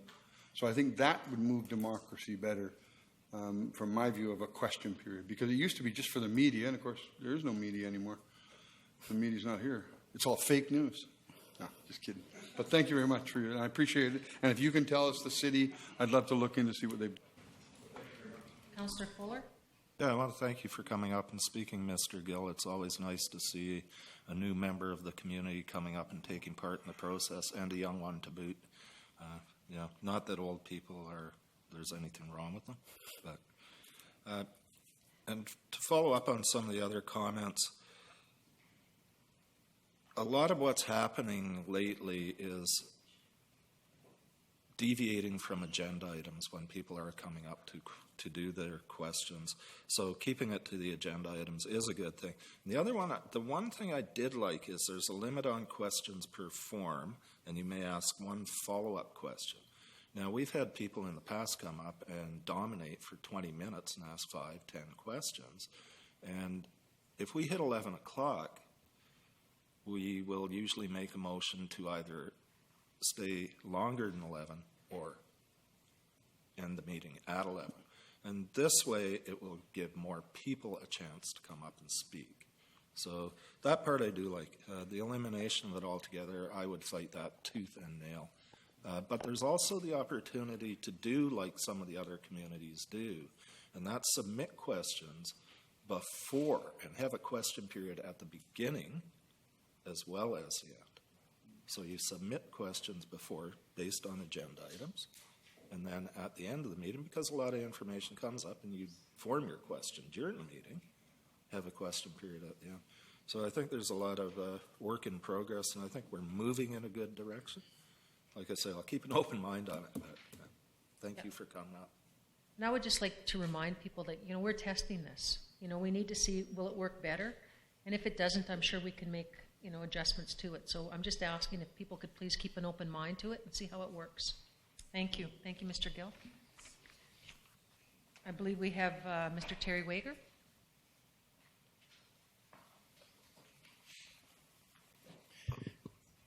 Hi, thanks for adding me as a late delegate. I too wish that this had been released to us a bit sooner. I feel at a bit of a loss as a member of the public who occasionally appears at question period to try to remember what was on the screen there, 10 or 15 minutes ago. But my basic understanding of it is that, this is going to be implemented without any discussion beforehand with the public, which I guess you have the right to do, but I would ask that you not do it. I'm asking that you put this off to another council meeting so that people who probably will have some concerns about it can appear as delegates if they so choose. And also, as Councillor Fuller has pointed out, you guys just got this too, so I'm not sure how much you can really feel like you know about it because apparently you just received the same information we did. So it seems a bit rushed. I'm not sure it's an emergency situation where you have to do something about it today. I have some immediate concerns. One thing there is that, there seems to be a concern to keep things on the agenda, questions on the agenda and topical. And then, that's supposed to be one of the things that this piece of paper will do. But it occurs to me that we already have a person to do this. The mayor or chairman, whoever's running this meeting, that's part of their role is to make sure that questions are on the agenda. So it occurs to me that they could, as they always have been able to for the last however many years, say, excuse me, that is not an agenda item. End of story. We don't have to write it down. That's one concern. I don't see why we have to do that. Everybody's going to know if it's on the agenda or not, and the mayor or whoever can say, no, you cannot ask that question. End of story. And another main concern I have here is it says you can ask one follow-up question. Well, let's say I get up here and, as I have before, I want to ask individuals on the council a question related to the agenda item that I'm talking about. Well, every time I ask somebody, if I ask Mr. Hong a question, that's one of my questions. If I then want to ask Mr. Councillor Fuller a question, that's another question. All of a sudden, I'm out of questions and I haven't really done what I wanted to do. So it occurs to me that there could be some problems for a lot of people that maybe want to stick to the agenda and be on one topic, but you just cannot ask enough questions if you're only allowed to ask one follow-up question. Myself, I'm sure that you may have noticed, I never show up here with notes. I'm always pulling it out of my pants. I just figure it out as I go. And so if I ask you a question, there's a very good chance that I'm going to think of another question. And it's going to be topical. And I feel like I should be able to say it or ask it without having to go back in line and write it all down on my chicken scratch scrawling and give it to Ms. Gurry and hope that she can read it because I rushed it.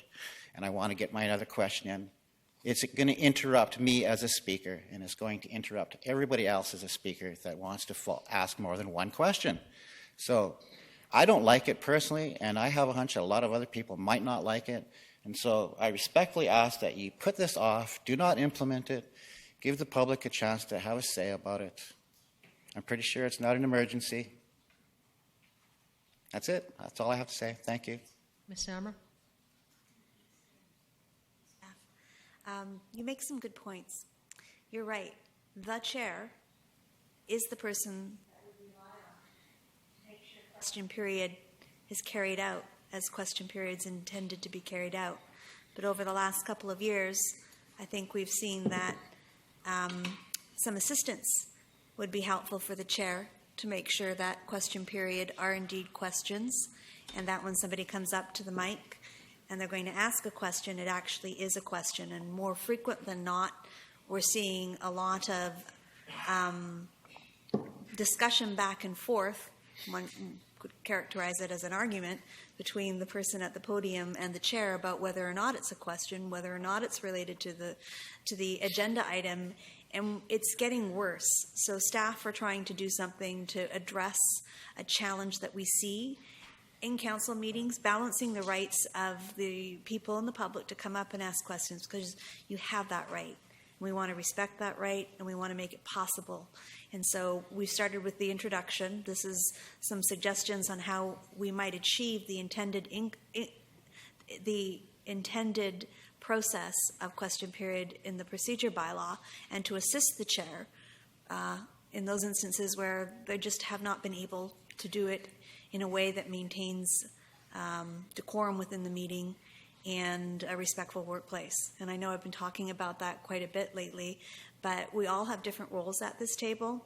And as the city manager, part of my responsibility is to make sure that when we're starting to have a decorum issue, that steps can be taken so that the rest of staff have a respectful workplace within which we function.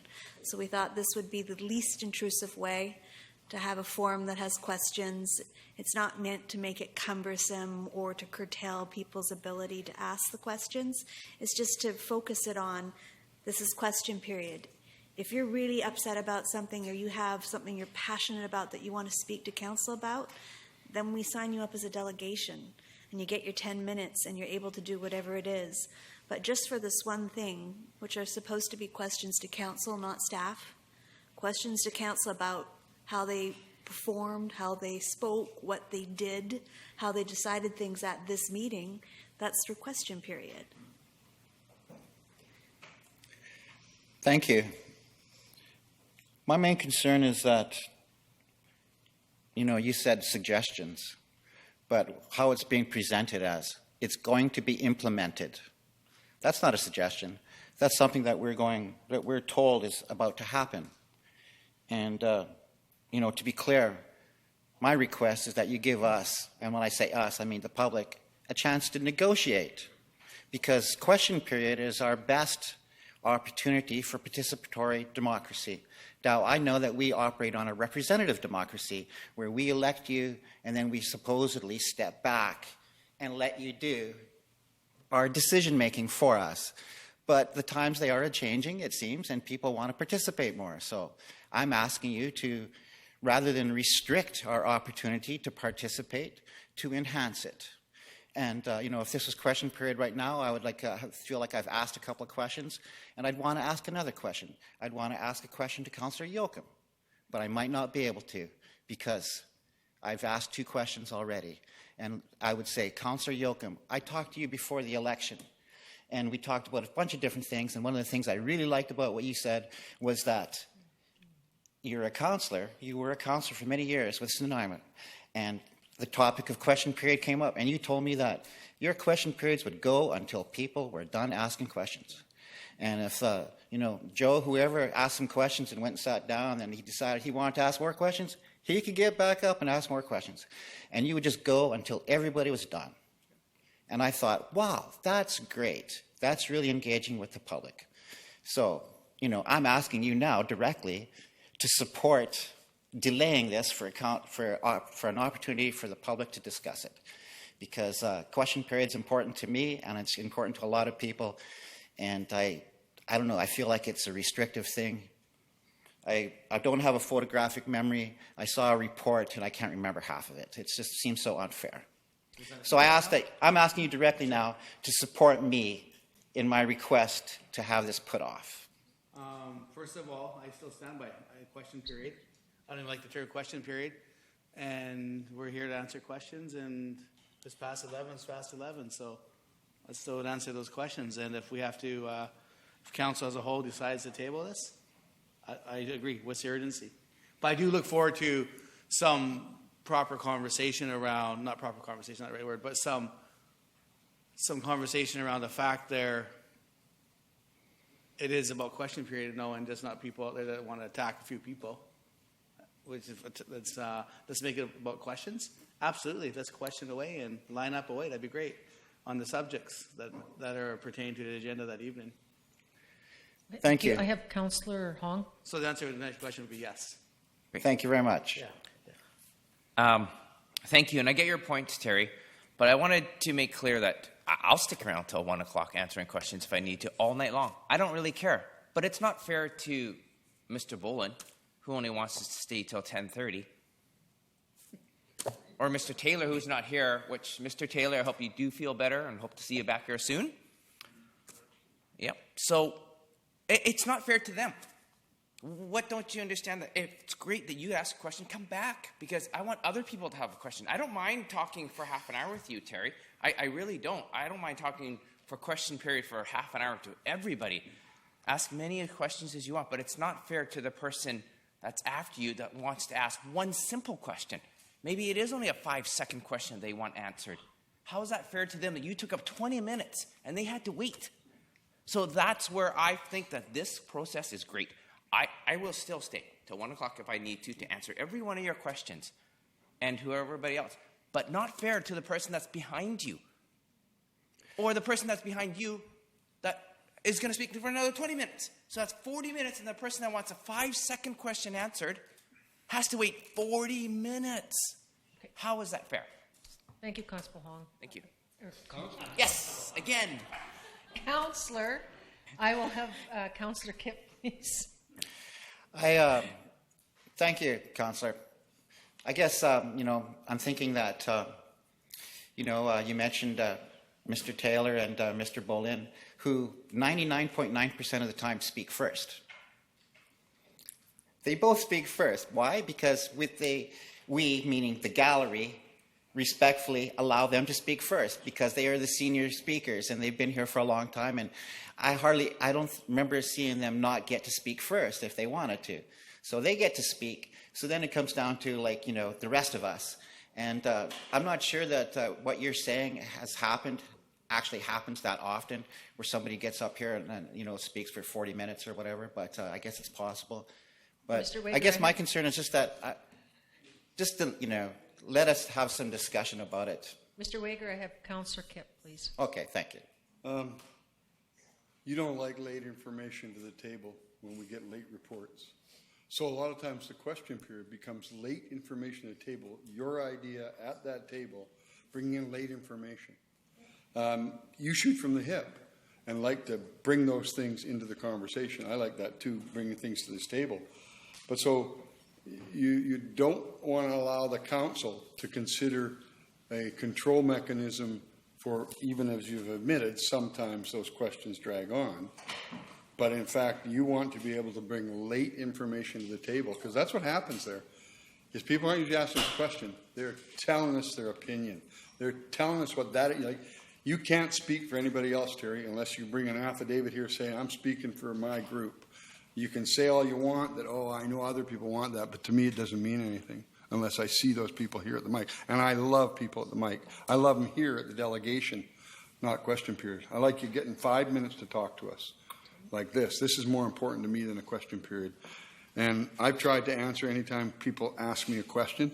I've been here quite a long time. I'm long at the tooth, but I'm a know-it-all. So I don't always put my term in because I let other people do that. So I like to just...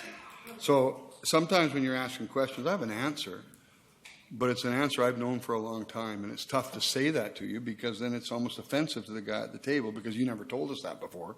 Now, Councillor Kipp, you're smart and you know that. So what I appreciate is if you come to the table with a question. I think it is nice that we get more input, but eventually the council has to make a decision to protect itself. And you know we've had a lot of stuff going on, a lot of stuff overhanging us, and we want to try and clean that up. And these are some of the recommendations we've had through other input. That's, like I say, and I understand that, but I want more delegates speaking about the issues. I want more people coming as delegates to speak to council with their fact in front of them and that. So to get triggered by, if I trigger 10 people on a question tonight and they all want to stay up there for 5 minutes, that's just me adding 50 minutes to the agenda. Like right now, like I'm doing. I'm just adding time to the agenda by trying to address this, that we're just trying to make something more civil. Because people come that might, I've been uncivil in the last while. I've become very uncivil. Been attacked and whatever. And the question period sometimes seems like an attack. Somebody trying to corner one councillor. When you're talking to council, all of us, you try and corner us and then you want us to be civil. It's a funny world at question period. And I'm not certain we need more input on it because I've watched it go bad for years. 93, it was bad. 96, it was bad. 2008, it was bad. So we're trying to make a change. It's a simple change. And if it doesn't work, we'll change it back. Thank you. I have. But I support your idea of not to pass it tonight because it is late at the table. We have Councillor Beswick. Thank you very much. This is a work in progress, and this is hopefully a step in the right direction. And if it's determined that this is not a step in the right direction, so this is a work in progress. This is something that I think all hope is a fluid document that we can change on the fly if we need to, so to speak, because we recognize that certain parts of it aren't working. Nobody's going to be denied an opportunity to ask a question or two. And then if there's a couple of people that wish to speak behind those two questions, great. They get, and then come back. It might give you more time to reflect on what the other subject matter might have been that you wish to discuss or ask questions of. So I think that that's reasonable and fair. And I also think that if we finish our meetings before 11:15 at night, then everybody will have far more time to ask far more questions. So the efficiencies, here we are, it's 8:30. It's 8:30, and we are still on presentations and delegations. So we haven't got to, and I'm not suggesting for a second that this isn't city business that we're discussing right now, because it is, but it's 8:30. And everybody at 10:45, after sitting here since 6:45, are going to want to ask a question. So if I had my way, I'd say the recess isn't at 9. The meeting ends at 9. Wherever we are in the agenda, it's over. And then we'll do a question period for 2 hours. And then at 11 o'clock, it's over. Because we really have to conduct the business of the city in an efficient, in a more efficient, more time-sensitive way, in my opinion. So I'm looking forward to doing anything that we can do, try anything that we can to make these meetings beginning to end more efficient. And if this is a step in that direction, great. I'd like to say that I'm definitely not against efficiency. And I see no reason to not try to limit the amount of questions that people can ask and to keep them on topic. I just think that it's a bit of excessive at the moment. I would like to see it modified so that it's less restrictive, so that you could ask more than 2 questions, like more than one follow-up if it's relevant. That's going to be ineffective as far as I'm concerned. And thank you, Mr. Wigger. I also have Councillor Fuller, then Ms. Gurry, and that will end this. Okay, I'm done anyway. I'll listen. I'll be really quick. You mentioned enhancing democracy. Do you believe that the more people that get a chance to speak at question period enhances democracy? It's a yes or no question. Yes. Thank you. Ms. Gurry? So going to a limit of 1 question per form doesn't mean you can't fill out another form and go to the back of the line and come back and speak about the same subject. I don't believe that means that. It would allow you to come back and speak about a different subject as well. So you're giving us some good feedback right now, and I appreciate it, and thank you for coming up. Ms. Gurry? Thank you, Chair. Through you to and the delegation. There wasn't a motion on this. We weren't bringing it to council for you to make a motion. It's not altering the procedure bylaw. It's just a process we were putting in place, and we wanted to let you know about it. So there's no motion for you to move or table. What about feedback? Yes, the feedback, of course, and like Councillor Bestwick was saying, and everybody has been talking about it being a living document in a process. It's not nailed down, and it can be changed. Thank you, Mr. So, if I may, if, us citizenry have any concerns about this, what are we to do? What recourse do we have? It's just been implemented. Mr. Wager, I'm going to ask that we take some time to work it out. Let's give it an opportunity, 1 or 2 to 3 months, to see how is it working. If we hear, we get emails regularly from citizens. I welcome those emails, as my council members do as well. That's a way to give us feedback on that. We can bring it back to staff and reassess it then. But unless we give it an opportunity to try, we're not going to know if it works or not. Very well. Thank you very much. Thank you. Okay, now we have next the mayor's report. On behalf of Mayor and Council, our CEO, Ms. Samra, and staff, we would like to send good well wishes to Mr. Fred Taylor. For those that aren't aware, he quite often attends council, has some very good questions for us, and he fell and broke his hip, so we're wishing him a speedy recovery. And that's my mayor's report. Now I believe we have Administration Advisory Committee minutes. And Councillor Thorpe. Thank you, Madam Chair. I'd like to move acceptance of the Public Safety Committee meeting minutes, the meeting held July 6th, 2017. Seconder. Councillor Hon. All in favor? All in favor? Opposed? I would like to move that the minutes of the Community Engagement Community Meeting held on Monday, July 31st, 2017 at 4 p.m. be received. Seconded by Councillor Brennan. Any discussion? All in favor? Opposed? Now you have a delegation, Chair. Ms. June Ross wants to speak, yes. Ms. Ross? You will have 10 minutes, Ms. Ross. 10 on here. I've got 10 on here. I did send my presentation around to council, so I don't think if anybody needs a copy, I can provide that to you. I have it here. So my name is June Ross, and I'll get it to you after. I'm a resident of Nanaimo, and I thank you for allowing me to come before you again. It's been quite a while since I've been here. I've followed the development of this committee with great interest, and I really say that genuinely. I was down to Maffeo Sutton at the open house. I spoke to Trustee Armstrong down there and a couple of the council people, and then I went home and I did a whole stack of research.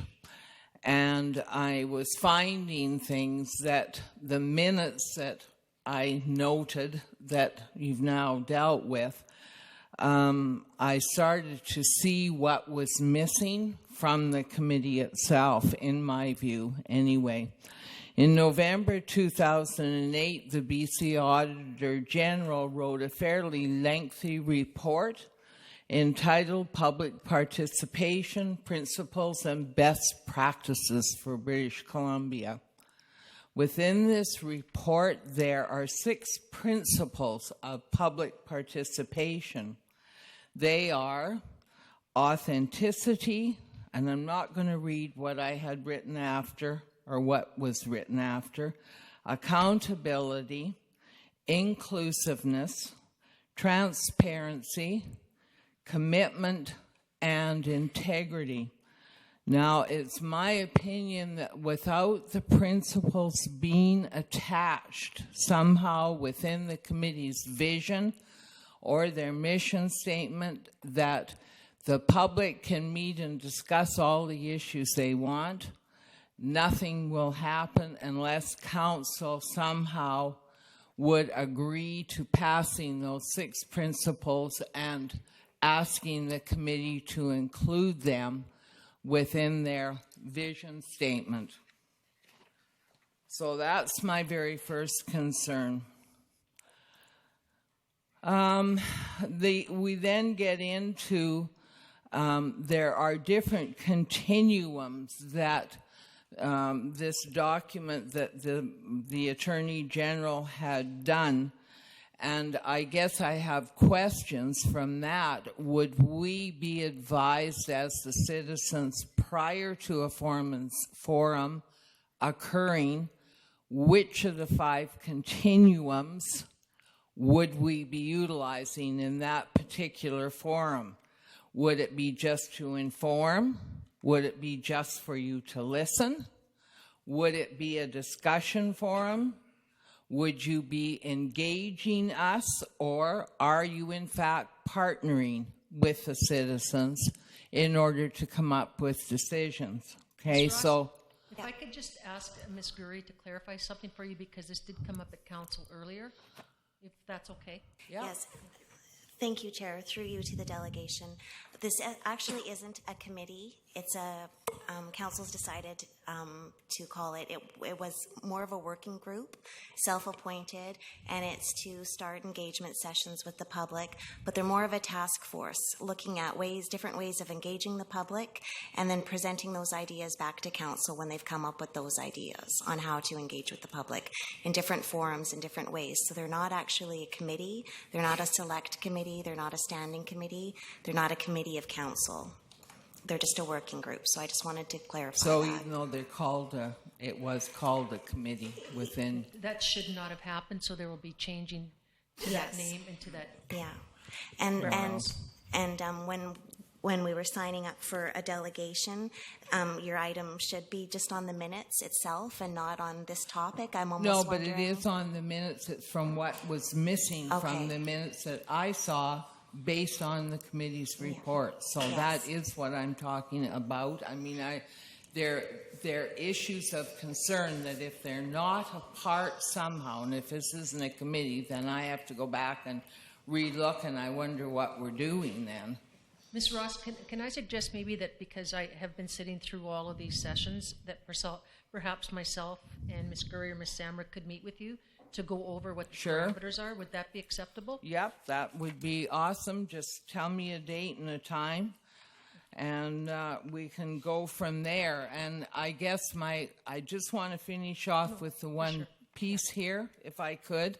I noticed that the Tourism Advisory Committee, that they have talked about in their minutes of scheduling a public forum, and that concerns me because if, apparently now we don't have a committee, but if it had been a committee, would that not have been within their purview to have scheduled any public forums? Why would we be having outside committees schedule public forums outside of this group? I'm going to have Ms. Samra clarify for you. Okay, so we have Councillor Kitt, who passed a motion to direct staff to explore other ways to do public engagement. And Mr. Cooper started a process. It was organic and held and advertised engagement sessions across the community. It is still arguably open for any member of the community to attend and participate in the public engagement roundtable. It's not a committee, so arguably we shouldn't be tracking these as minutes on our minutes, but because of the priority and importance council put to this particular topic, we put the resources of city staff behind it so we could track their discussions, their research, and their information, so at the end of the day, we could go back to council with recommendations. So that's one part. I'm not really catching what you're talking about tourism. I thought you were signed up for... I was, but I was just raising that they were a committee that was supposed to be I had understood that it was a community participation committee, okay? The community engagement one. That's right. And But it continues to be, and we'll take a look at how we're rolling out the meetings. The tourism committee is functioning. It is a committee of council and is continuing to function quite well, and we'll be coming back with some reports in the near future. so I'm wondering then, does the group that is currently sitting on this group for participation, do they understand they're not a committee? That will be clarified at the next meeting. Wow. And Okay, just thank sorry, you. just to interrupt, Ms. they were going with working group at the last meeting. They were aware that they were actually a working group and not a committee. And 2 meetings ago, when I went over committee procedures and processes, it was made clear then that they weren't actually a committee. They were more of a working group, but for the purposes we were following committee processes. Okay. Anything further? I think it's time to try the truth. Okay. It doesn't Chair? leave us with much confidence Ms. out Ross, here. we have some questions from Yep. council for you. Okay. First, I have Councillor Thorpe. Also, don't let things suck. Oh, sorry. Councillor Fuller? Yeah, thanks, Ms. Ross, for coming up and speaking. I do see how it can get confusing, but the direction of this working group was never to arrange public engagement with other committees and overseeing their mandates. It was more to look at ways in which the public can engage with council and city staff on a more personal level. I've been looking through the document you mentioned, and I think it's great. It has some good principles, and I'm hoping that Ms. Armstrong Councillor Armstrong, I should say. I'm trying to get better at this. Yeah. I didn't call you constable, though. Anyway, and I'm hoping she will take that back to the committee. There's some great stuff in it, bottom line. Okay, I have thank you. Another question for you from Councillor Kep. Oh, thank you. Thank you, Mrs. Ross, for coming. This concept came from the public. It came to council, and it came with a bunch of public. Les and different people came and said, we want to recreate how the public deals with council and how the public gets its information to council. So I wanted it to keep councillors out of it and let the public create ideas and come forward with ideas to engage with us. They're not an overseeing committee for the rest of our public engagements. You've totally misinterpreted that. The tourism group will run its own engagements. They will hopefully model what this working group or ad hoc committee on public engagement. It's just an ad hoc committee on public engagement. And I don't think it should have had council representation, because once a councilor's there, they start to steer it to their politics and to their team.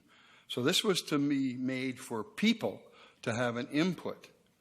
The minutes, and it got screwed up, but we tried fast to get this going after quite a 6-month delay.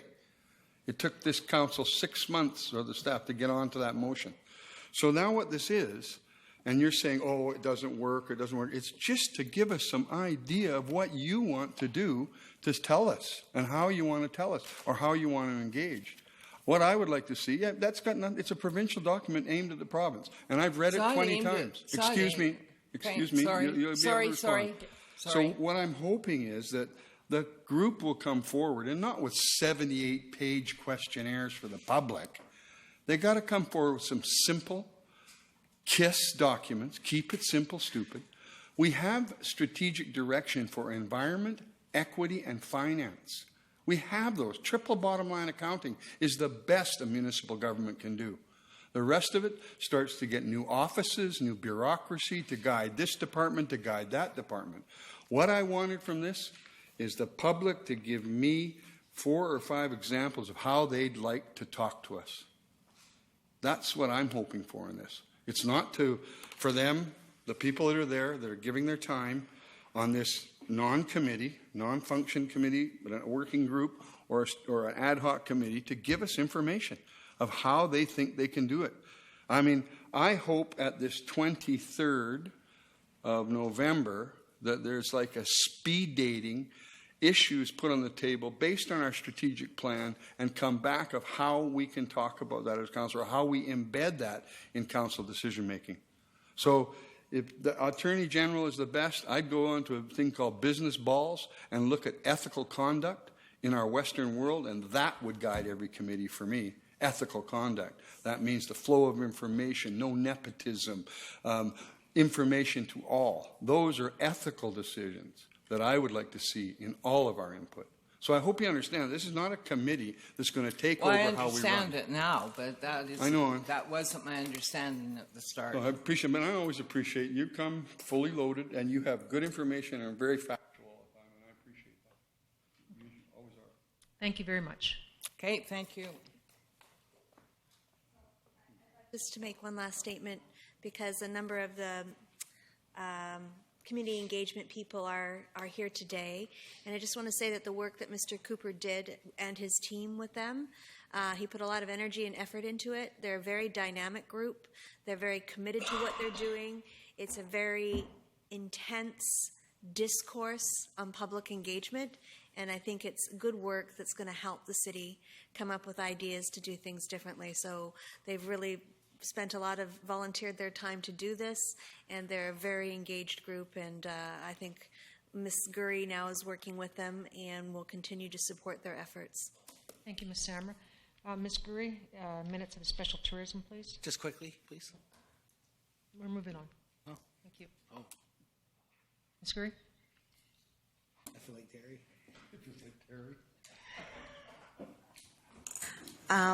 I do not know why I'm introducing the Tourism Advisory Committee meeting minutes. I think that Ms. Samra should be, she's the staff liaison. But yes, if council would receive the minutes of the Special Tourism Advisory Committee meeting held on Wednesday, September 13th, 2017. Second for discussion. Discussion? Thank you. I think this is exactly like the Community Engagement Committee.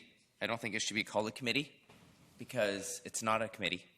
So just want to make that clear in case June decides to look at this one. June, it's not a committee either.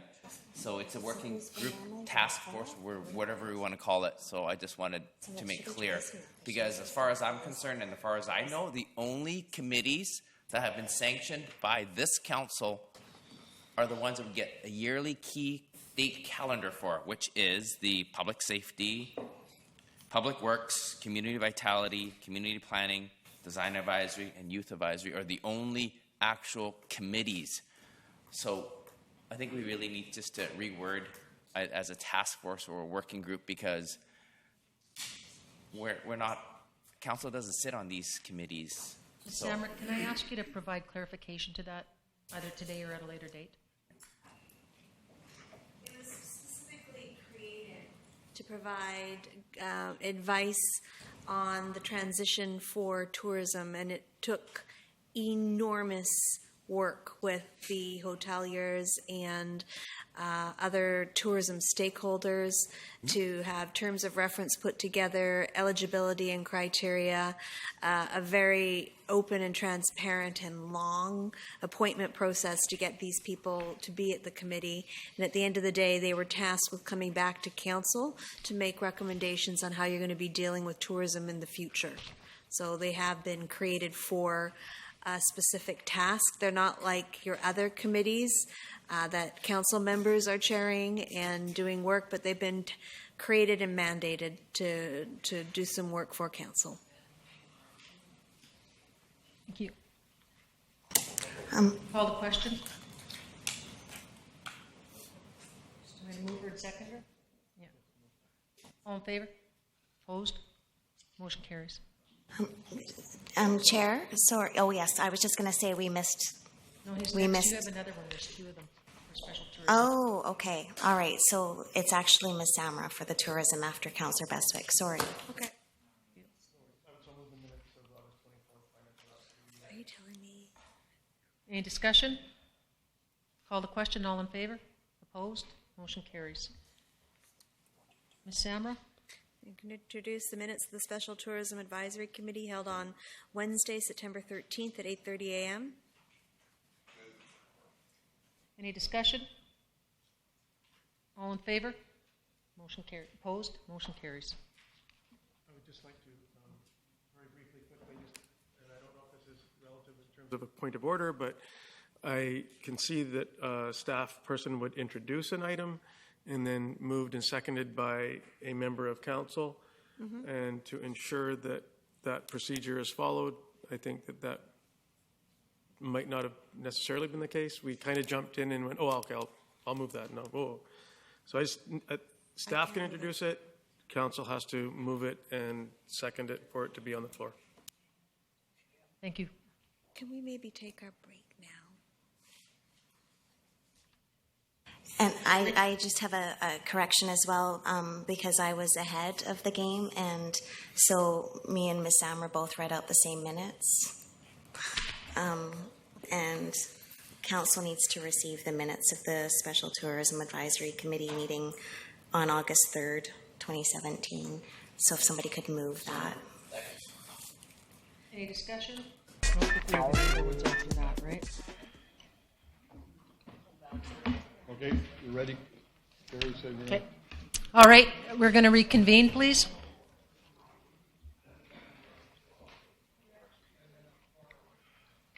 And Mr. Lindsay, the Loudon Walkway, please. Thank you, Madam Chair. We do have a short PowerPoint presentation. Maybe I'll just ask to pull that up now.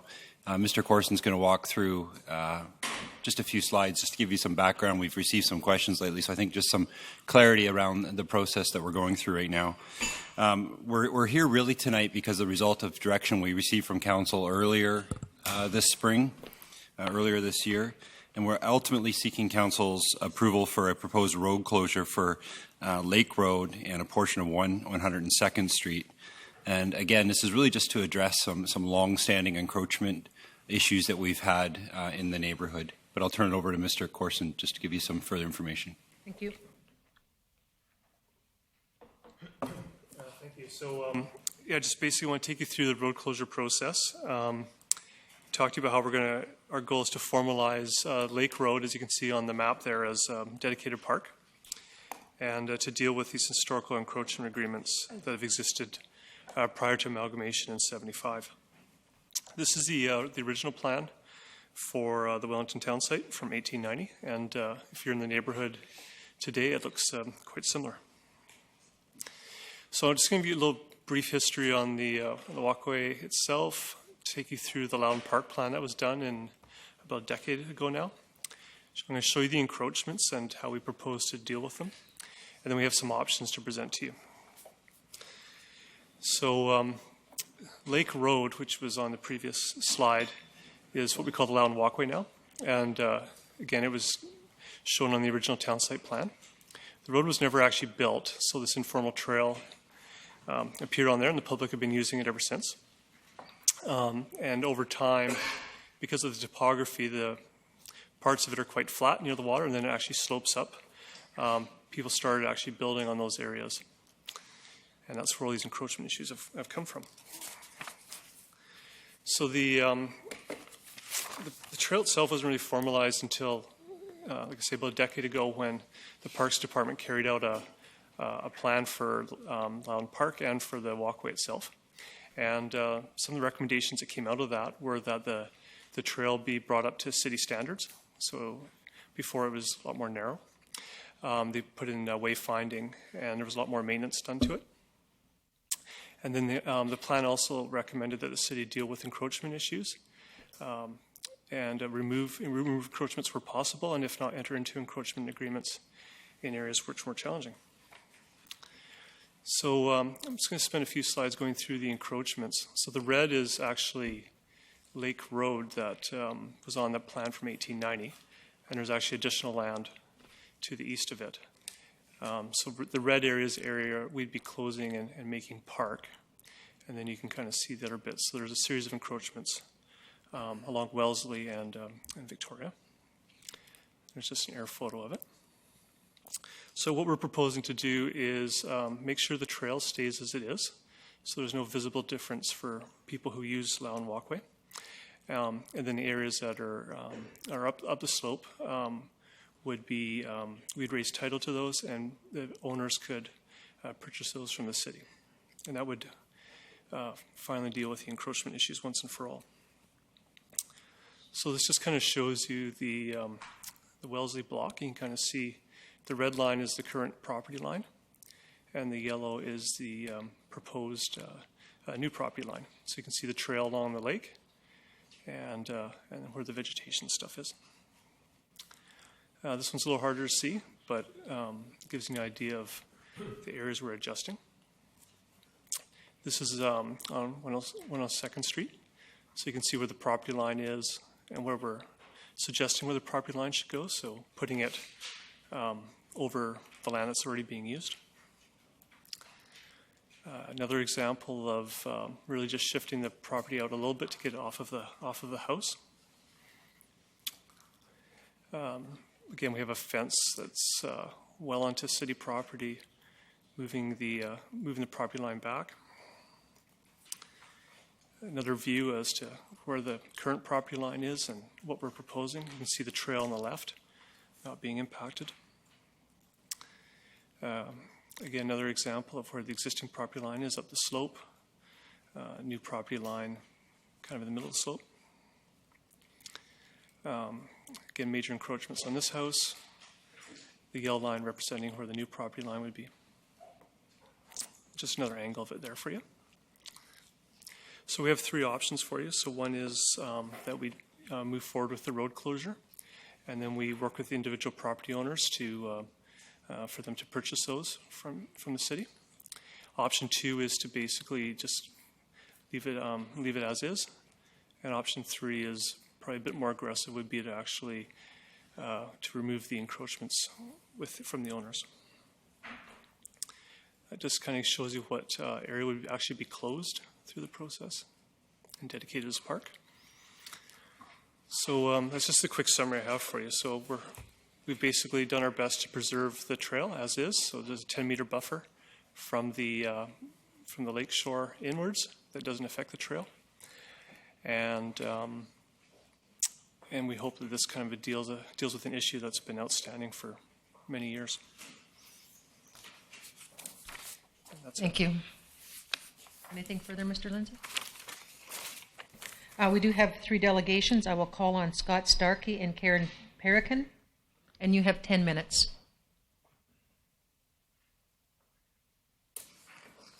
And if I could get you just to state your name and where you reside, please. Scott Starkey, 2851 101 Street in Nanaimo. And Karen Parakin at the same address. So that's my first time up here, so if I do something wrong, please let me know. But thank you, Madam Chair, councillors, and city staff. Karen and I are the owners of 42 Victoria Avenue, 2851 101 Street, and 4220 Victoria Avenue. We have owned these properties since 2003. We have maintained the city's land and paid for the property to be cared for since 2003. To be clear, the city has not maintained this property whatsoever. It has been up to the owners of the properties to maintain and keep these properties presentable. Currently, the encroachments affect many of the properties in question, as was just shown on those slides. In fact, some of these encroachments have been older than 1975. So by allowing for the road closure and the sale of the properties, these encroachments would be rectified. If they're not addressed, it could potentially cause financial hardship and some impossibilities for some homeowners, as shown in previous slides. Here tonight was Noel Rushak. Noel had to leave. He was here for a couple hours, but he couldn't wait past the recess. Noel owns the property at 4044 Apsley Avenue. Noel went through the same process that's before council tonight back in 2011. What happened was he purchased the property from the city. Lake Road was closed in front of his property. In his words, it worked very well and didn't cause any concerns. Since he is not here, he's more than happy to field any questions from councillors, or any of the city staff want to call him later on if there's any questions, but he's very happy with how the process went. And what we're asking for is the same process that was done by the city in 2011. to the rest of the owners tonight, as suggested by the city staff. Just to confirm, the road closure, as per the slides, would have no effect whatsoever on the Loudon walkway. Citizens would still have the same ability to walk down this walkway as they currently do, so nothing would change for access for the public or the citizens. We are personally in support of the road closure. Before you, I believe, are signatures of all the residents that these properties impacted, and they've all signed support. They're all not here tonight, but everyone has signed support of the letter from the city. The owners that are affected by the easements for storm sewers are prepared to grant the city those easements, so there'll be no issues with any storm or sanitary sewer. There's only been one new purchase of any of these properties in the past decade, so they're very long-term owners that are still there. So in closing, I'd just like to ask the council to agree with the city's recommendations for the road closure of Lake Road and provide the property owners now affected the same manner that was undertaken in 2011 with 44 Apsley Avenue to allow us to buy the property from the city and close the road. Thank you for your consideration. Any questions? I see no questions. Thank you very much. Okay. Thank you for your time.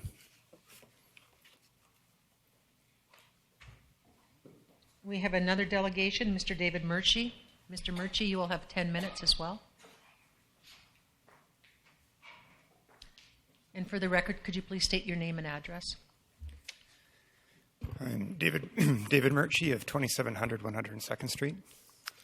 First, thank you, Madam Chair. Thank you, councillors, and thank you, staff. And I just want to thank staff again because Bill and Nancy and everybody else I've dealt with has been extremely helpful and really pleasant to deal with. My presentation, I'm not actually speaking to the staff report or the plan. I'm speaking to a process. You've all got a hard copy, plus a little supplement of the presentation. And I'm asking, what I'm asking is for the report and process to be referred to neighborhood planning. And then if there is any land or anything, business arising of that, that'd be dealt through the community charter processes, which is voter assent, I believe. So the strip that we're talking about is called Loudon Walkway. We always say Parkway or Park. It always gets confused, but it's officially designated as Loudon Walkway. This area was originally settled as a result of James Dunsmuir. For councillors, you've got a little hard copy of it there. I'm leaving it on this page, even though the next slides have a bit more information. So Robert Dunsmuir got a land grant, and there was a town, and he mined coal. And right where you see Lake Road meets up with Wellington Crescent, that's where the railway is. And it stretches up there because that's where the miners would get off to walk down to the lake. As time went by, the Dunsmuirs weren't very pleasant with the miners. They wanted a town, so they petitioned for it. James didn't want to give it, but eventually he conceded. And what is Lake Road there? You'll notice it's even written different. There's a term for it. It's a common law dedication. They had no real choice at that point but to make sure that's publicly available, because even though we've got Plan 318 and 318A, most of the people still lived over on Old Wellington Road on the other side, and they needed access to their park. And that strip all along there is quite sandy, and it's beautiful. Lately it's been underwater for some reason. But that's where the original sandy beach is where Lake Road is, long and squiggly there. Foreshore setbacks back then, if it was Crown Grant land, was 66 feet. I'm not sure what the exact width is. I think it varies because it wasn't surveyed. And I'd like to thank you, staff, for finally getting it surveyed, because if anybody wanted to build now, you can figure out what the setbacks are, because 2017, first survey. So in 1948, a provincial park was created, and the provincial park didn't even acknowledge Lake Road. They just thought, oh, it's park. So just to give you an idea of just how established this is as park. They did acknowledge Lombardini Way, which isn't shown on any current maps because it's inside of Loudon Park now. Starting in the 50s and 60s, I'm just going to flip through there. 50s and 60s, I probably should say 70s, the neighborhood added 4 lots. And so that's what we currently refer to as Loudon Park. And the proposed boathouse sort of straddles Loudon Park and Loudon Walkway. And there used to be a tennis court on lot 6 and 7, which is now the sort of parking lot. Once we had amalgamation, Nanaimo requested the provincial park become city park. And so the provincial park C, class 6, was removed. The lots which the community association had arranged for the Crown to buy were Crown granted on the condition they stay a park to the city of Nanaimo. Lots 1, 8, 6, and 7 were officially dedicated as park, I think, as your bylaw a few years ago. I actually have a report attached at the back, I think, of one of your handouts. And in 1983, I think it was, bylaw 2671, Loudon Walkway was officially dedicated by bylaw as a park. And I've actually given you a handout of that bylaw.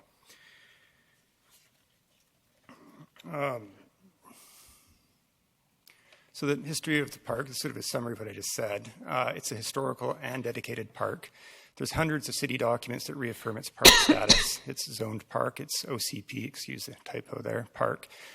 Planning as a park. All consultation that's gone on parks in the city forever have always had this as park.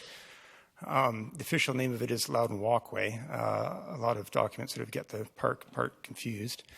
And this dedication bylaw for this land is actually held up as a sample multiple times.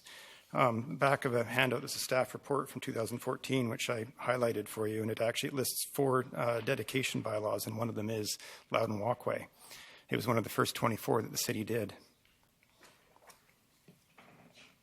So this is from the bylaw. It says Lake Road is reserved in its entirety for a public walkway and park purposes and shall be known as Loudon Walkway. And I'm just going to flip back to the map real quick.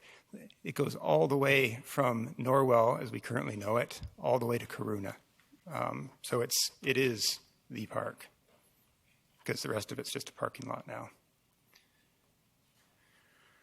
So my sort of request is, I'm not actually understanding the bylaws or the readings that we have on the agenda, because the community charter prescribes alternate approval process for if we want to sell off some parkland. That was what I believe was recommended by Parks and Recreation when they disposed of 4044. Hapsley, I think it was, when they sold off his land. They believe they used that process.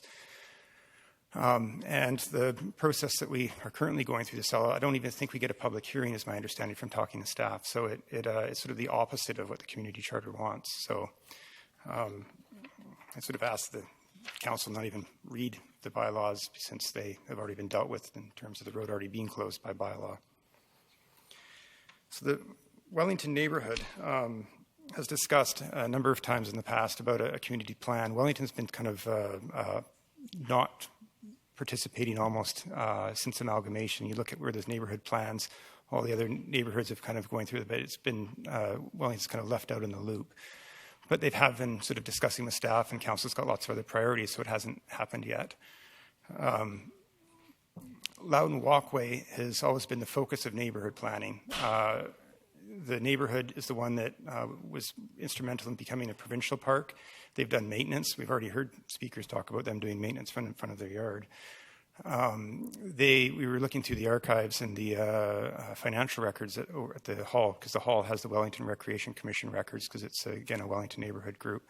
And we used to have lifeguards that used to be paid for by the neighborhood. There used to be sailboats there before amalgamation. Canoeing was run by the neighborhood before amalgamation.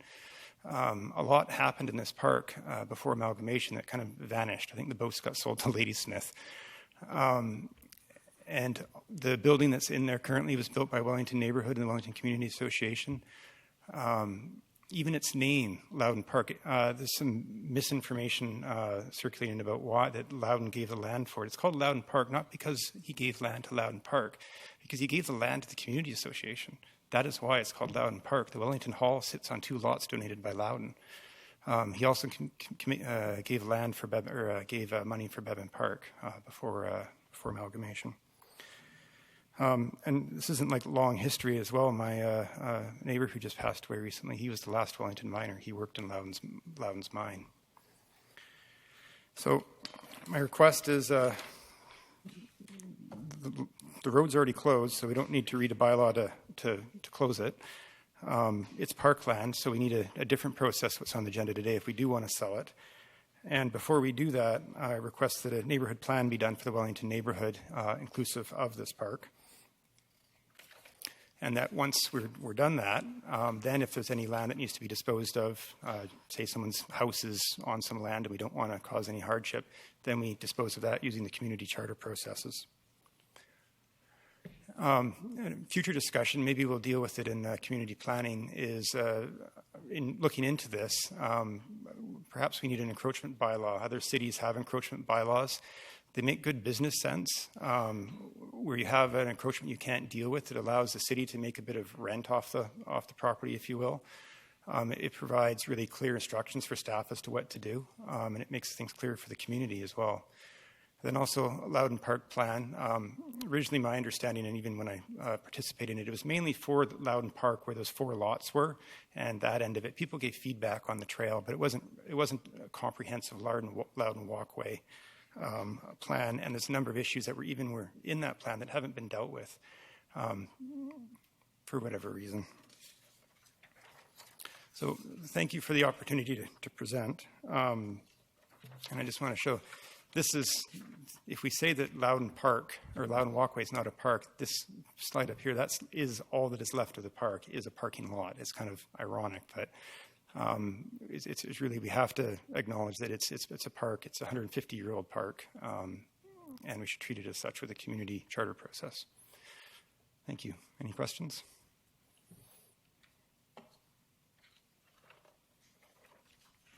Seeing none, thank you very much. Thank you. We have another speaker. Michael McKillican.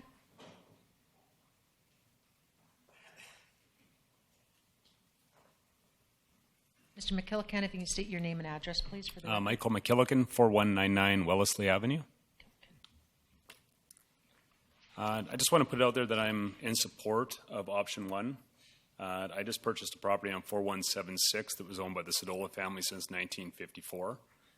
I was aware that there was an encroachment. I do sign an encroachment agreement with the city of Nanaimo currently so that I can use it for parking.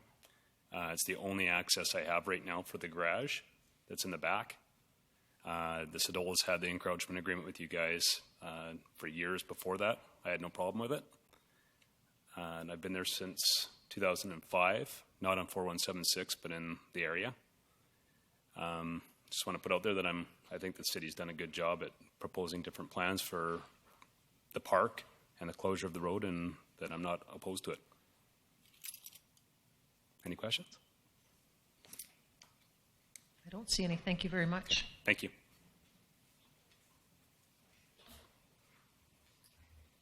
Okay.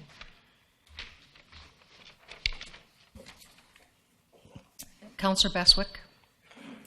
Thank you, Madam Chair. I'm not sure what your pleasure is, if you'd like to have a motion and then entertain questions, or if you would like questions to go to staff.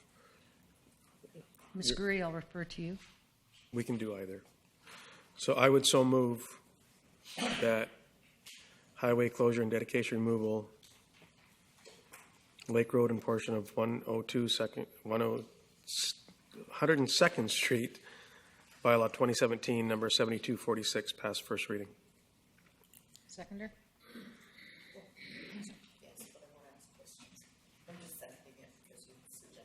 My job, this point of the meeting.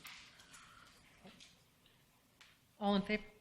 No. Not yet. Oh, sorry. So, I'm learning. So that's fine. So moved in second for discussion. For discussion.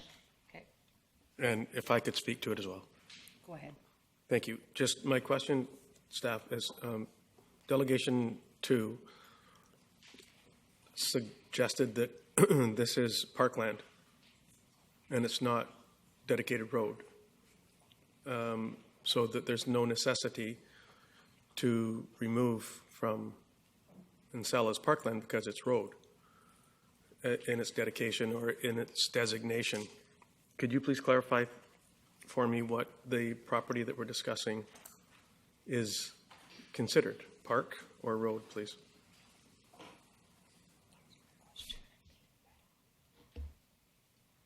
Yeah, so when we started off the road closure process on the Apsley property, we saw that road closure bylaw as well, and we had our city solicitor reviewed at the time. And so the road closure bylaw that was done in the 80s wasn't done correctly and was deemed invalid. So when we went through the closure of the Apsley property, that's why we went through the road closure process on that. And we're using that same information in this, so that bylaw that was done in good intentions to close it just never actually got there. So this is us getting it across the finish line this time. So could you please tell me if the property that we're dealing with tonight is parkland, or we're dealing with a road dedication closure? It's still legally a road at the moment. So it's not park? There's been every intention to make it, but we didn't do it right last time. So. Okay. Okay, thank you. My next question is that should this proceed, and I just say should, the new property lines as we would know them, who is responsible for defining a fence or hedge, or does all of a sudden the property line that moves back 10 feet, 20 feet, 30 feet, whatever it is, closer to the lake, obviously, or where farther from the lake, farther from the backyard extends, yeah, closer to the trail that they will now own if they purchase it. Mm-hmm. Who builds the fence? Who builds the berm? Who does what becomes the criteria? Or is there is no criteria, it just stays the way it is, nothing else happens? So if you were to go down this route, we do the road closure process. We would do a park dedication plan, so it'd be the park area. The other areas, each of those 8 lots would have a fee simple parcel adjacent to it. It'd be up to the owners to decide if they wish to purchase those pieces. If not, they remain in the name of the city. And then it's up to the property owner within our bylaws as to where their fencing and hedging may go. So again, you're next to the lake, so there is the 15-meter riparian area. So there's those issues as well. Perhaps I wasn't quite clear enough with my question. So in the report it says that all of the property owners, 9 of them, have agreed to purchase from the city from 109 square meters to 330 square meters, depending on the size of their properties, how they'll enlarge, and then the $326,000 for the 9 properties proposed acquisition price, appraisal price, divided by the 9 properties, divided by whatever. So my question then is, when they have larger properties, their fence line on the public walkway that is a park, how do we, I'm not wondering if they're going to purchase it or not purchase it, if some might put a hedge and some might put a fence. Sorry, misunderstood, yes. So I just wonder, who's responsible to separate the public if we go down this route on a public trail that's already existing, but now it's their property, not our property. So I could imagine if I owned one of those properties and somebody walked 10 feet up and said, hey, you can't be up here. Well, yeah, I can actually. It's not yours. But now it becomes theirs. So now the liability and all that stuff that starts to happen, how do we protect the city or not? Is really, that's the point that I'm going to try to drive to get to. Who's protected here and how do we protect the homeowner and the city if we extend these property boundaries essentially down to the trail? Madam Chair, maybe I'll try to answer and then I'll let Mr. Corson jump in. I think what's important is that from all appearances, when you're on the trail today, there won't be any difference from what you see there today to if council goes down this road and ultimately closes the road because of the encroachments are already there, because this area is already being used fundamentally as private property through encroachment agreements. So if we go down this road and there's a sale, it would be up to the individual property owners to determine if they wanted to put any additional physical barriers there, whether it's fencing or hedging. As Mr. Corson mentioned, if the properties within the 15-meter setback from the lake, any kind of structures would require variance, but you could certainly do hedging or other landscaping to kind of define that area. But for the most part, I would expect very little difference from what you see and experience there today to what you'll see and experience there once this process is finalized. Thank you. And I just have one final question. With the increased ratio of property of these 9 homes, does that create an opportunity for secondary suites in a separate outbuilding, cottage or otherwise, that doesn't exist today, clearly?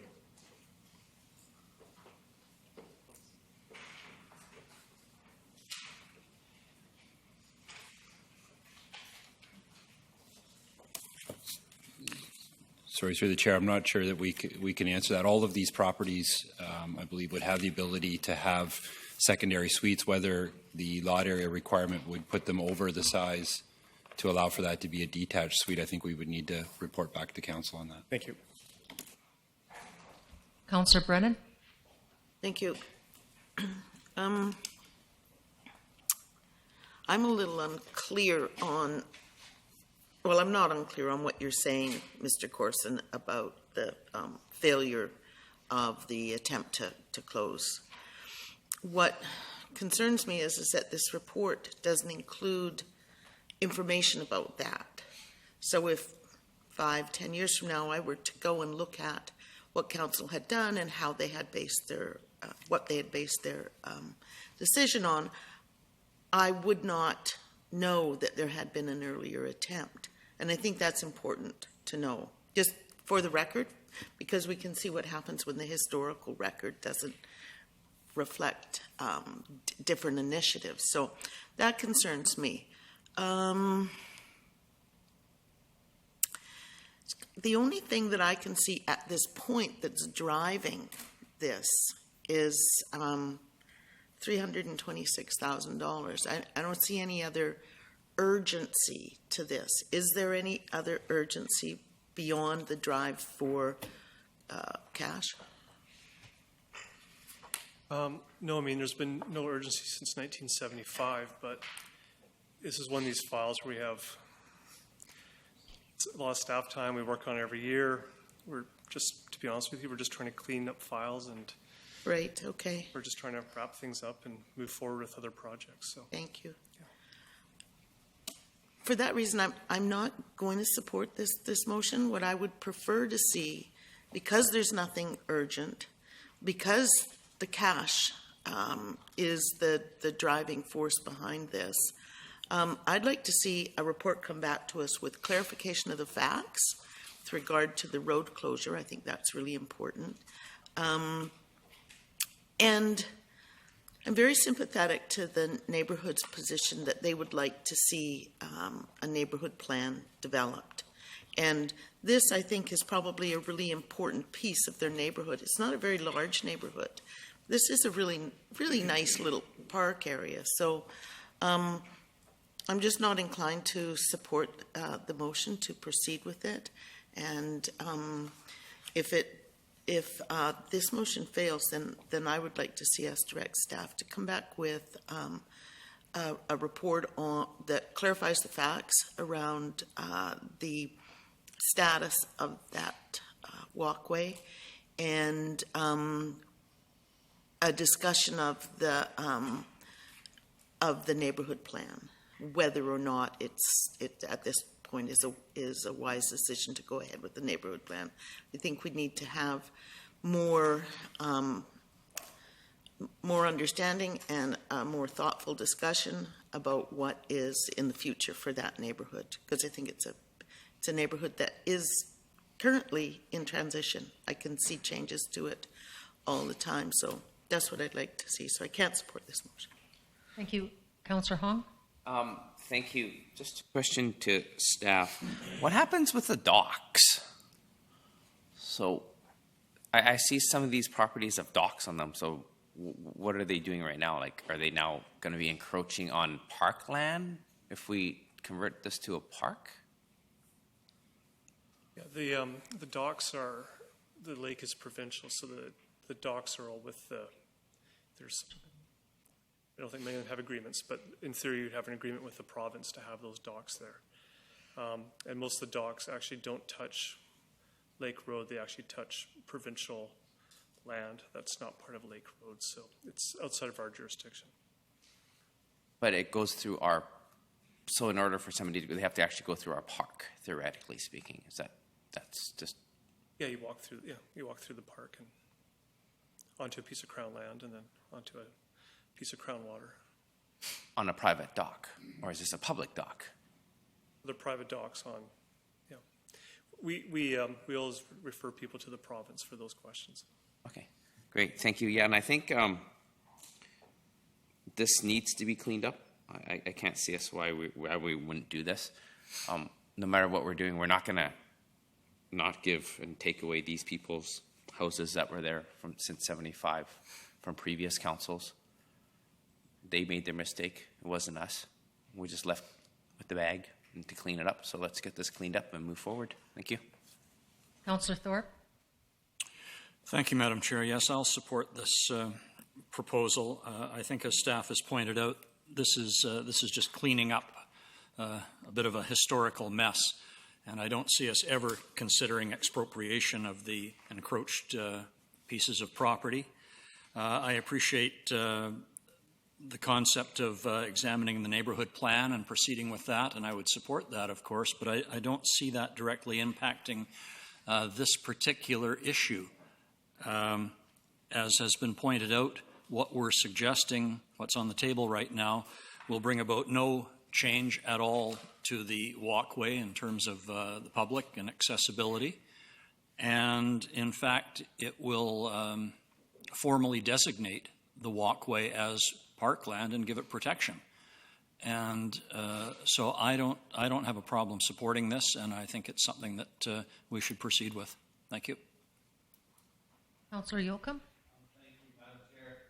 First, I'd like to thank staff for tidying up this, as Councillor Thorpe said, this historical mess. And nevertheless, we're glad to tidy it up. And for me, it's not about the 326. Of course, it's no small amount of money, but it's a nice for the city to receive. But the property owners, I believe, deserve the certainty. They need the certainty what's happening in their backyard. In this case, so I definitely will support it and tidying it up and putting it to rest and making a nice walkway. It's good work. Thanks. Thank you. Councillor Beswick? Thank you. There's probably others that haven't spoken yet, but to me, this is just simply a matter of housekeeping, and I can't imagine any other utility and purpose and use for this property than what it's currently used for. And when I hear that it's not going to be fundamentally altered or changed, or you're not going to even notice a difference, then that resonates with me. I think, to Councillor Yocum's point, that the property owners need that level of comfort and certainty in relation to, and whether there was a mistake or not in the 80s and Apsley Road and so on and so forth, this is not going to be a road. This is simply going to be a trail for generations to come to use and enjoy and appreciate. And so for me, and the money, of course there's going to be a transfer of monies. Of course there's going to be a transaction. We're talking land here. It's not going to be free. And so whatever that amount is in terms of fairness and equity as it relates to an appraised value by an independent on however many square feet that a property owner is going to benefit from, then so be it. And this is just about moving on, getting this accomplished and getting this done in as timely a manner as we can. Thank you. Councillor Kipp? Thank you. There's more than the value to this because we can acquire other land with that $325,000 or $326,000. there's liability right now, mixed use with city land and private land. So when people are meandering along the trail, or a kid riding a bike and he gets pushed off over onto somebody's property now and hits a fence, is it on city land? Then the city gets sued along with the owner who built the thing. So there's some confusion there. The docks, we have walkways on the waterfront and we walk across them for docks. I think a notice of motion is in this one, if we're talking about a $30,000 neighborhood plan, well, there's 300,000 will go into acquisition and 26,000 should go into a neighborhood plan. The people are asking for a neighborhood plan. We're getting money in that area. It should be aimed at that area. So maybe we could put together a motion for after and update that, because this area is getting, I mean, even if these places can put on a secondary suite under RS1, that's great. That area needs density. Some of the little houses and the mix of housing, people might be able to stay longer. I know I used to hang around the property where the Associated Canadian Travelers, some of my buddies rented that house. It was lovely back in the 70s, but now it's a lot more dense. So for me, we get the 326,000. We can turn that into other land acquisition. We clean up liability issues. We have probably the funding to put together a neighborhood plan. The docks we should probably deal with in some other form, and I think it's a good time for a neighborhood plan update. So I support the motion on the floor, option 1. Constable Fuller, or Councillor? Awesome. A constable. Through you to staff, the 15-meter riparian and the lots coming up for variance, how many of those lots that are being encroached on would come up for variances?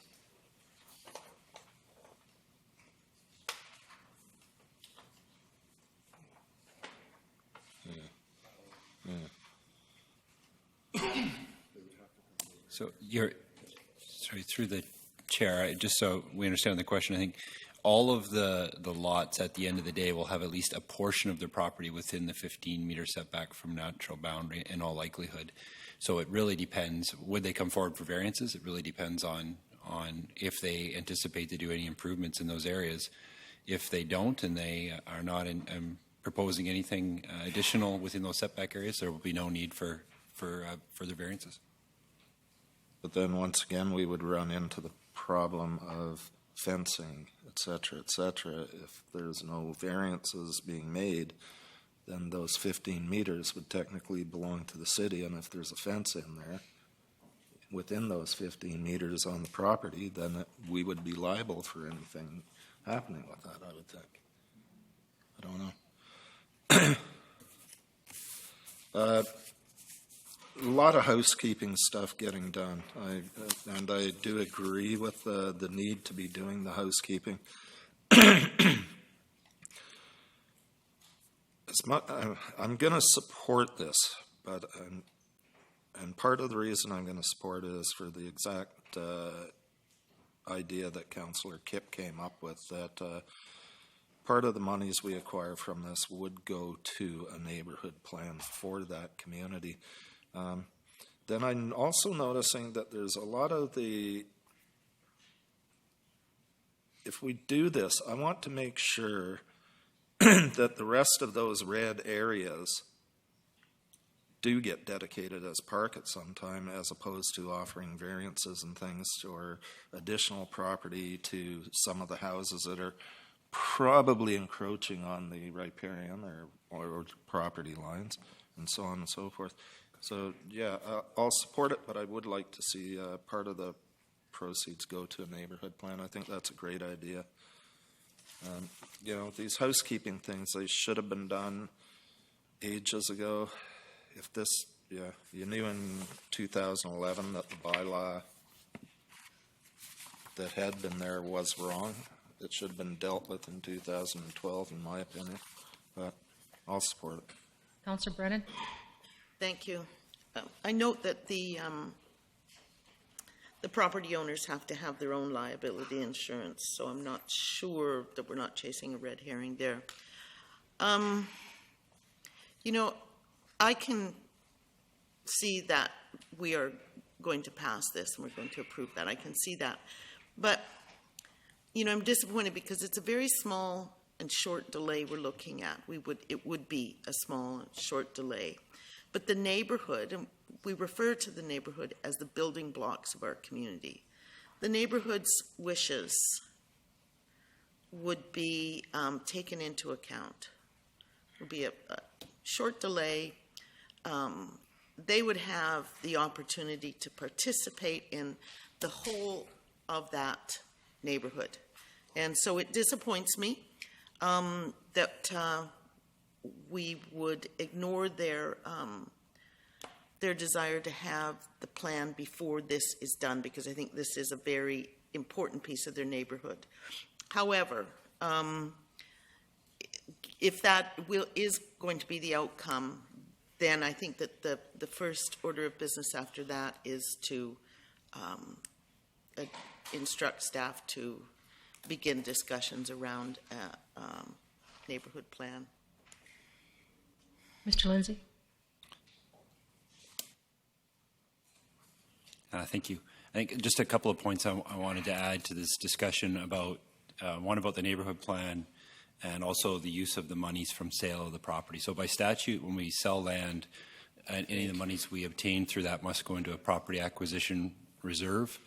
I think in the future there could be potential for council to take money out of that reserve as a transfer, but as a first step it needs to certainly go into that fund. The other thing I'd mention is at this point council puts approximately $100,000 a year aside to do planning, to do individual neighborhood plans. So we have, of course, we're doing the waterfront plan as we speak. We've started the hospital area plan. Next on deck is Woodgrove Town Center plan. But I would say very quickly we're getting into the 10-year anniversary of our current official community plan. So probably next year we're going to be starting our 10-year review. So in terms of committing beyond that time frame, I would think the OCP will then identify priorities in terms of neighborhood planning process. And I think it would be premature now to say that this is the next neighborhood plan that we're going to do. And even if it was next in line, it's still 4 or 5 years out before we even got to that point. But I would argue that there's probably other areas of the community that are probably in need of further work. Our transportation plan that was adopted just in the last couple of years said that we should actually be focusing our energies in and around the town centers to do more town center structure plans, which is why we're doing the Woodgrove Center plan coming up, hopefully next. Councillor Beswick? Mr. Lindsay addressed the point that I was going to make. This is a property acquisition. We have our policies and charters that tell us where property acquisition monies go.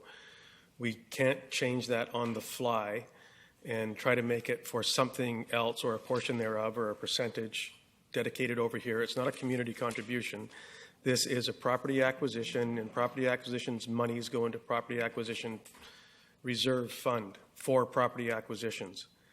If we want to expand our monies that we allocate to neighborhood plans, then that's another conversation, another discussion, another motion for another day, not tonight. So the motion is the highway closure and dedication, removal Lake Road and portion of 102nd Street, bylaw 2017-7246, passed first reading. And we've had a seconder already. Yes, we did. Yeah. So I'm going to call the question. All those in favor? Opposed? Show Councillor Brennan opposed. I would so move the highway closure and dedication, removal Lake Road and portion of 102nd Street, bylaw 2017-7246, passed second reading. We don't have discussion. Next, please. No. Or all in favor? Sorry, call the question. All in favor? Opposed? Show Councillor Brennan opposed. And I will so move that staff proceed with public notice for the closure of Lake Road and a portion of 102nd Street. Call the question. All those in favor? Opposed? Show Councillor Brennan opposed. Thank you. We now have development permit number DP 990510 Woodhaven Drive. Mr. Lindsay. Thank you, Madam Chair. We're actually moving right to the opposite side of the lake on this application. This is a vacant lot that's at the end of Woodhaven Drive, as shown on the image here. This is a very steep property that goes from Woodhaven Drive down to Long Lake. It's just under 500 square meters in size. Before you this evening, you have a development permit application that includes variances to the watercourse setback, in addition to yard variances, height variances, and perimeter wall height variances, again, in order to allow for the construction of a single-family home on the subject property.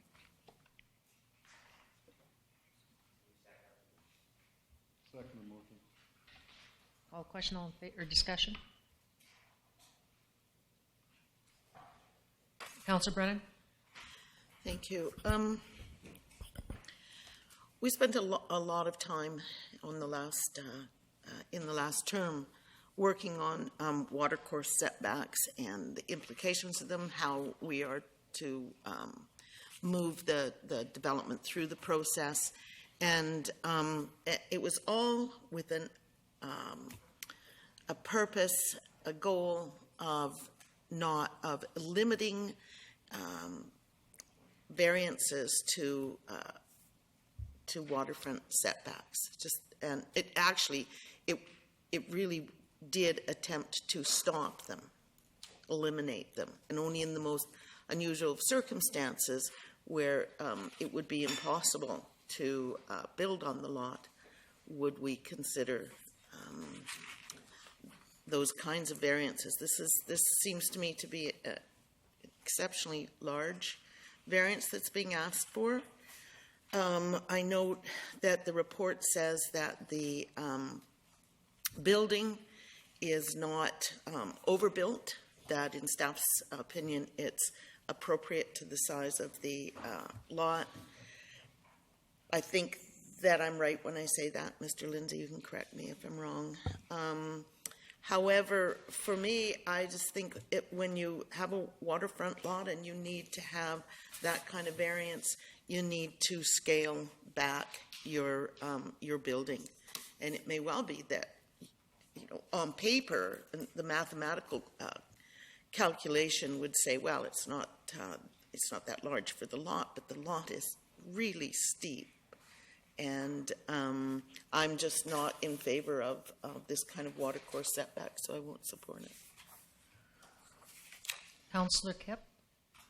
Thank you. This is a very tough one. I think this land, the land title on this, it's a strata title lot, a strata title subdivision that was designed in the 70s. And the riparian area setbacks weren't even in place at that time, so the lot would be somewhat rendered undevelopable under current standards. And I think that's one of the reasons that I support this variance, although it is somewhat extreme. That is the steepness of the property, too, that if you took 15 meters straight back in the land, it would come a long way. But if you went up 15 meters in this 53% slope, then water's never going to be impacted in that riparian area. It's not like it's a flat land. It's not like it's at the edge of the lake. I think there's more impact on the other side of the lake with that trail, and the impact on those houses, they're lower lying. So for me, I understand it, and we did do a lot of work on the riparian area, and there is an environmental QEP that has given a statement about the reasons for this one, and I agree with Councillor Brennan that we want to be careful in the variances we do. And the number of them we do, and that was one of the reasons we reviewed that process. We did have some of the highest riparian protection until only a few years ago, where we reduced it. We were double what the provincial standard was, and so we've done a lot of protection in the years in protecting it, and we can see that by, even though we have steep land, it's not flooding as much as it used to. So I support this only because of the location, the size of the lot, and when it was actually surveyed. And I think that people are trying to put a decent house in it, because it's not a huge house. They are over the footprint for 40% to 45%, but I support this one. I think it's an odd lot to build on. Councillor Bestwick? This is a dead end. The strata, the property development company, if you will, or the strata, has signed off on this and approved it. This is the last lot available, and there's a reason why it hasn't been built on, because it's virtually impossible to build on. So I don't know who all has gone to look at this site, but huge compliments to the people that are wishing to invest on this site. And one thing that you don't really get a visual of until you're there is all of the properties that are well beneath, and I'm looking at the line in front of me, the white line. There is retaining walls, there's all kinds of things built beneath that white line along the entirety of Long Lake whenever they were done. And this is such a steep slope, and we actually give bonus density to very large tracts of land that are steep slope and unbuildable. And I would almost call this unbuildable. It's so steep. And if it was in a 20-acre, 50-acre, 100-acre parcel, we'd be bonus densitying the owner to say, here, yeah, sure, put an apartment in there somewhere else, because you can't build there. So for me, the principal of this that's wishing to invest in this property has my blessings. And so I'll be supporting this, because I can't imagine how long it'll be before anybody else might even consider or contemplate doing something like this on that lot. So it's a great looking plan to me. Visited there twice and walked the site, know Long Lake extremely well, and I will be supporting the recommendation. Councillor Thorpe.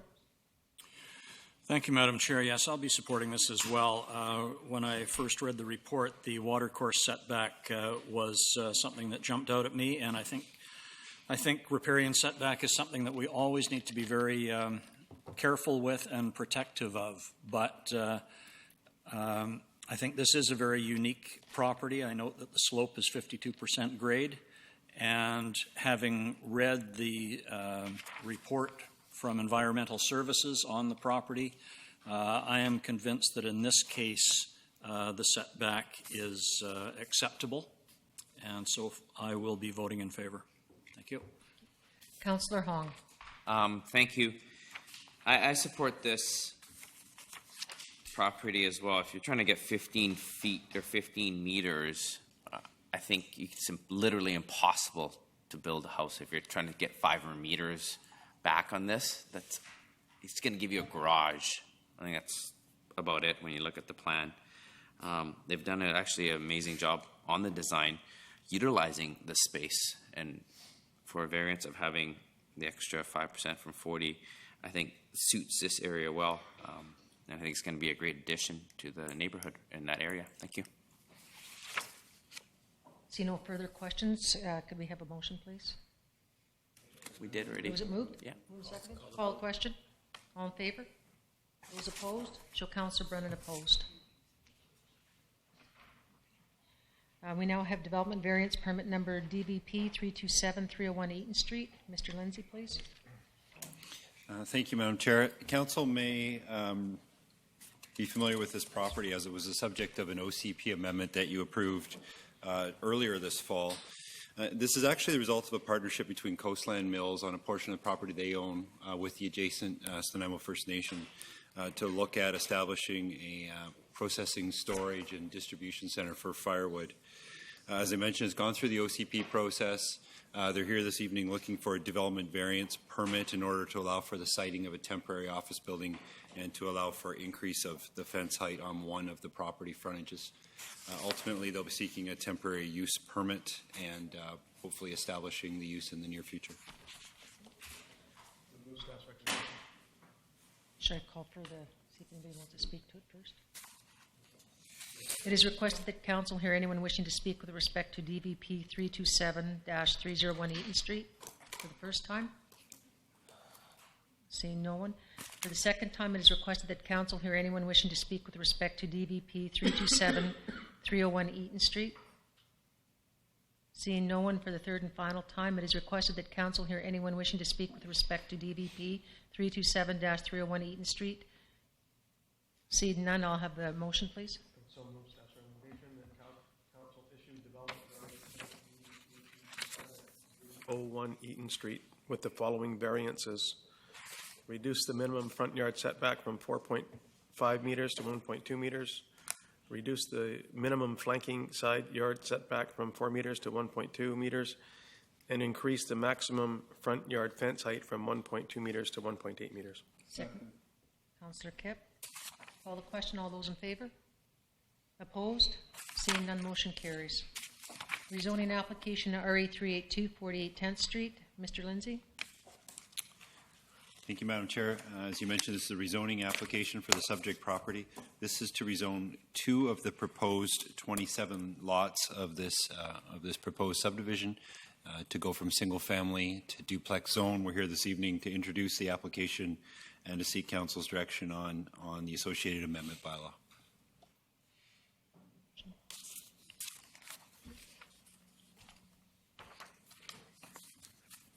Have a motion?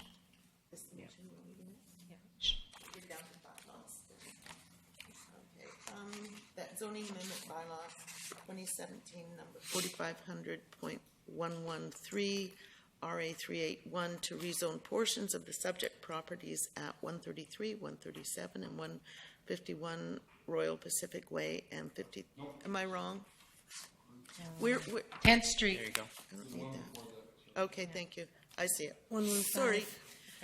That zoning amendment bylaw 2017 number 4500.115 RA 382 to rezone a portion of 480 10th Street from single dwelling residential to duplex residential past first reading.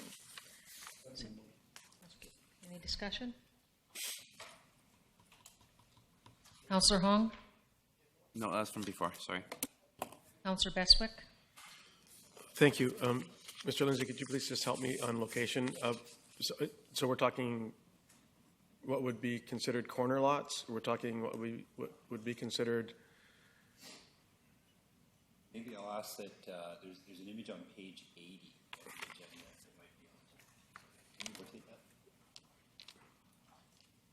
that? So there's the proposed 27 lot subdivision serviced by a lane that will separate the properties.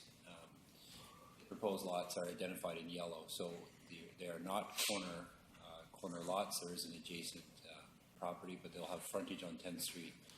The lot 27 will have frontage on 10th Street and access off the lane. Thank you. And the reason I ask that, because at some point in time I recall that one of our considerations for duplexes and were corner and or alleyway or laneway or additional access. So it meets that test.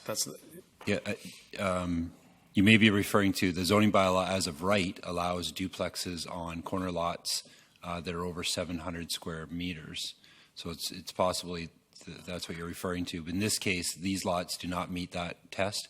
What they do allow for are single-family homes with both of them could today have detached secondary suites. If the bylaw is adopted and they're allowed to go to duplex or which duplex allows for 2 detached homes to be constructed, the bylaw would not allow secondary suites. So basically going from one house in a detached suite to 2 single family or a duplex. Thank you. And so just to follow up on that, when we're reviewing our bylaws, and are we going to review that so that we don't have to deal with this as a rezoning? Sorry, certainly always something that could be under review. What I would say is slowly over time, we've added as of right uses to the bylaw. And with the last major rewrite in 2010 was the addition of as of right duplexes on corner lots that meet those size criteria. As the same time, we incrementally did additions to our secondary suite policy. So we brought in the ability to have detached suites on lanes and lots over a certain size. So I would say over time we've been doing that, and yes, there's every opportunity to increase that in the future. And just finally, so I'm certainly not opposed to duplexes, and I'm certainly not opposed, but an entire subdivision, if you will, of single family that could have secondary suites, I get it. In the right place, like in the right places, and I still think that balance is fine. I'm fine. But I just want to make, because this literally is a rezoning, and it doesn't meet our core criteria for a duplex if it was subdividing a lot, unless it was on a corner. with enough square feet, and all of those things that we have to contend with. So I'm going to support it, but it does raise some concerns for me. So thank you. Seeing no further speakers, I'll call the question. All those in favor? Opposed? Seeing none, motion 2. Zoning amendment bylaw 2017, number 4500.113. 115. Second reading. Where the heck Second is reading. that? Oh, sorry. Yeah, second reading. Right. Zoning amendment bylaw 2017, number 4500.115, pass second reading. Seeing no discussion, call the question. All in favor? Those opposed? Seeing none. And that council direct staff to secure the community contribution prior to the adoption of the bylaw. Should council support the bylaw at third reading? Seeing no discussion, call the question. All in favor? No opposition. Motion carries. Public safety? Nothing. Bylaws with no accompanying report. Showing a conflict on that, you understand? You want me to do that again? Royal Pacific Way, you said that you declared a conflict of interest? Public hearing? Yeah. I will recuse myself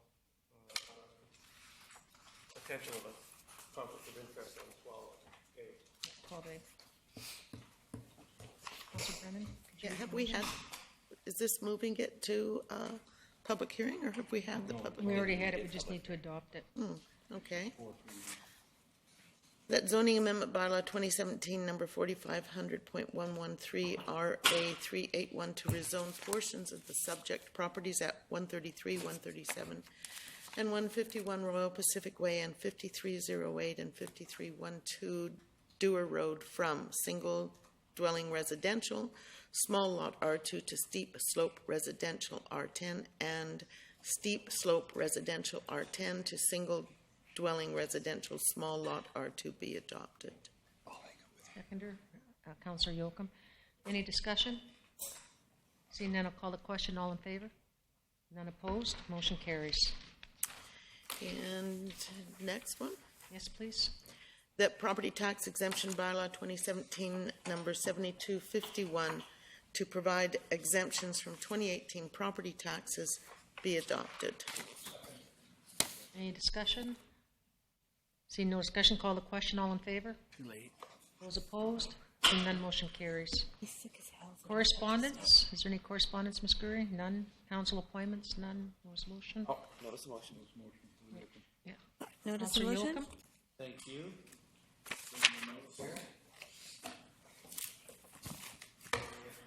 I'd like to make a notice of motion in regards to cannabis. Motion that council prohibits any cannabis dispensary from operating within 150 meters from any school, daycare, youth community center, or playground. That council directs staff and bylaw service to contact RCMP directly regarding any dispensaries operating within 150 meters from any school, daycare, youth community center, or playground. That if any dispensary is within operation within 150 meters of any school, daycare, youth community center, or playground, that they be denied a business license if the city of Nanaimo chooses to license dispensaries at a later date. That's the first part. And second, that council establish a select committee on cannabis legalization and regulation. That's my notice of motion. Can you kindly email that to the city clerk? Right now. Thank you. You're welcome. Seconder? No, it's a notice. Notice. Okay. I'm learning. My first. Other business, then. Seeing none. Core service report and delegations. Seeing none. Question period. Agenda items only, please. Okay, And Chair, down less. Yeah, so Chair, through you, Chair, just to all the people coming up for question period, I didn't have time or work out a process to get those forms from you, so we'll be lenient on you tonight. I will take them, but you can go forward and ask your questions. Yeah, so I'll just quickly.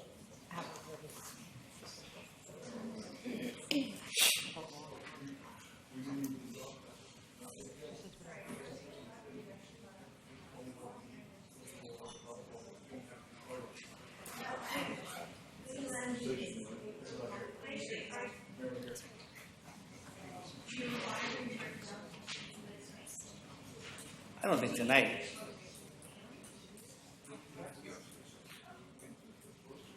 No, but not tonight.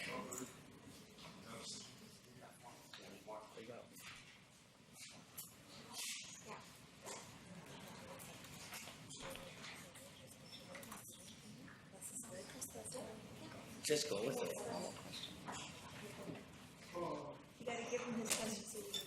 Oh.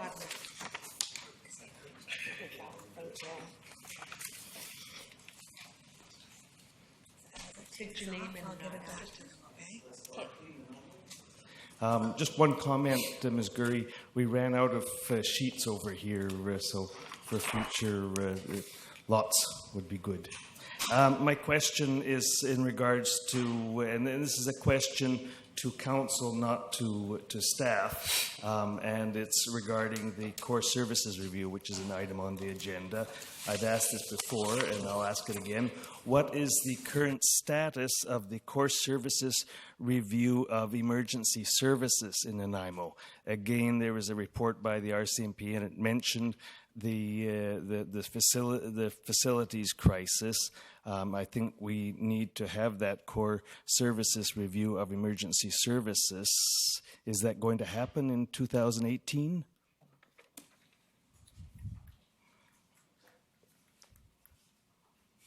Councillor Hong. Thank you. As you know, the core services review is only part 1. I know. So part 2, I would like to start it in 2018.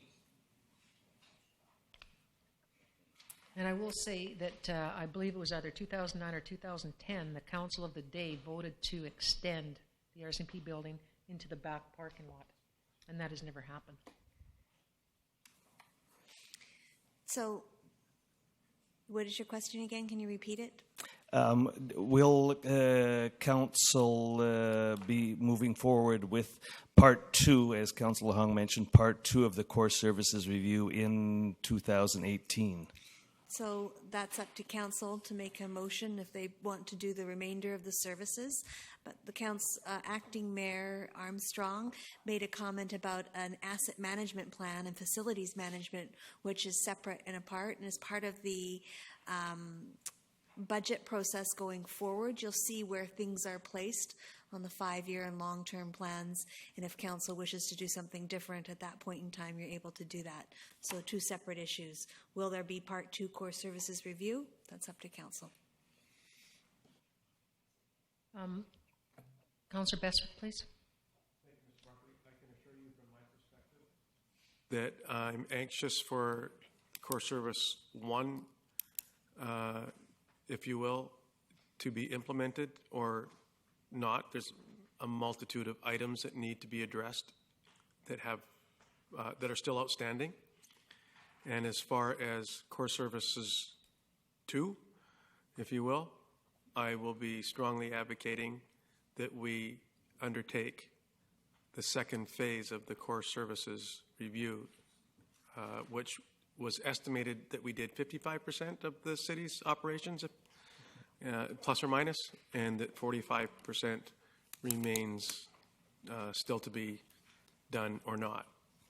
I can tell you right now that I'll be strongly in favor of the second phase, or core services 2, or whatever term we use to describe it. Thank you. Councillor Yoakum. Thank you. Just quickly, I'm echoing the same words as previous speakers. Mr. Barkley, Councillor Hong mentioned 2018, but if we can get the terms in that rolling, I'd like to start to see it sooner to carry on the work that has to be finished. Thank you. And I, too, am strongly in favor of the review. May I ask a supplemental? Just I see the core services review update, which was expected tonight, has been delayed. Is that simply delayed until the next council meeting? This is probably to staff. I'll refer that to Ms. Samra. The core service review was to be on the agenda tonight. It was delayed. He would like to know if it will be on the next agenda. Yes. Okay. Yes, it will. Right. Councillor Kipp. Mr. Barkley? I agree. Core service. I wanted one since 2009. It was delayed until last year when the new administration come on. All the previous administrations had worked hard not to have a core review, and worked very diligently, and I think anybody that voted against the core review should be embarrassed. We've saved millions, and we've created new policies, updated policies to current standards. It was the first assessment we've had of our operations in a long, long time, and it was well overdue, and the second part needs to be done very soon and very efficiently, and very much in the same manner that was done by the last group. So I think it was like I say, if we think we can save $5 to $8 million in purchasing immediately, that was probably spent over 5 or 6 years more than we had to. That was a concern to me. Councillor Brennan. I'm not in favor of core reviews. I was not in favor of this one, but because council wanted to do it, I supported it and agreed with it. I do not think there's any evidence that we have saved anywhere near the $250,000 that it cost. I don't think there will be any evidence that would support moving on to a second round. And for my part, I'm not embarrassed by that. I think I'm looking at the facts and finding them wanting. Councillor Kipp. Is anybody here from the Finance Committee or the Finance? Because I've asked twice at this table and was told by Finance that we've saved on our purchasing upwards of $5 million immediate savings by putting in new processes. Is that? Can I have that confirmed at another time then, please? Because after question period. Thank you. We'll refer that to staff for clarification. Thank you. I see no further questions. Thank you. Do we have another person? Rebecca Chan, Nanaimo. So let's start at the top of my pile. Regarding 6C question period process. So is this to prompt more efficient? Like I'm sorry, I watched the presentation on the ferry over here, and the Wi-Fi is shoddy. So if this is to prompt more efficient, on-topic, thoughtful questions, will there be more strict processes to ensure that agendas and addendums are available to citizens well ahead of time of the meetings? I'm not expecting answers tonight necessarily. I'm just curious. Staff does their very best to do that, but sometimes Absolutely. things come up. But you know, they tried very hard to do that. Sure thing. So will any accommodations be made to this new process? Ms. Gurry? Thank you, Chair. Through you to the delegation. The question period is more for items that come up at a meeting. So yes, they have to be on agenda items. But if you want to sign up to something that's on the agenda, then you would do so as a delegation and be able to speak to it that way. Question periods are more for items that come up during the meeting themselves. Sure thing. Okay. So, yeah. How this process works, she's got one answer. There's a second part of the question, which I will be providing the answer to. And the second part of the question that was asked is, will there be something in place for staff to be more strict?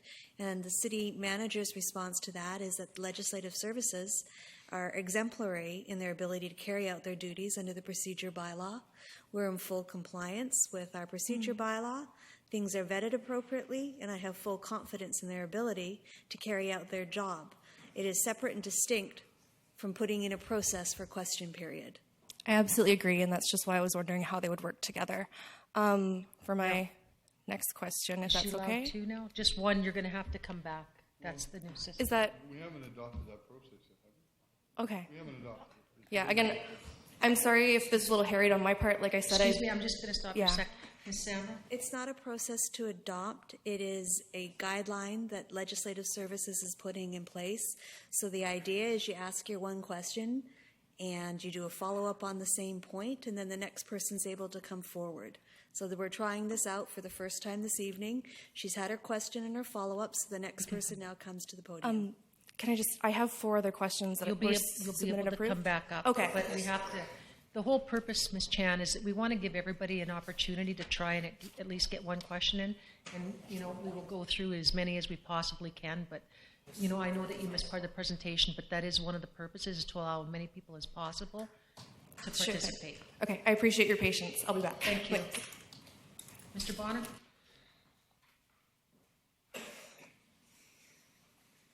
Thank Thank you. Don Bonner from Nanaimo, says right here on the question. My question is regarding agenda item 6C.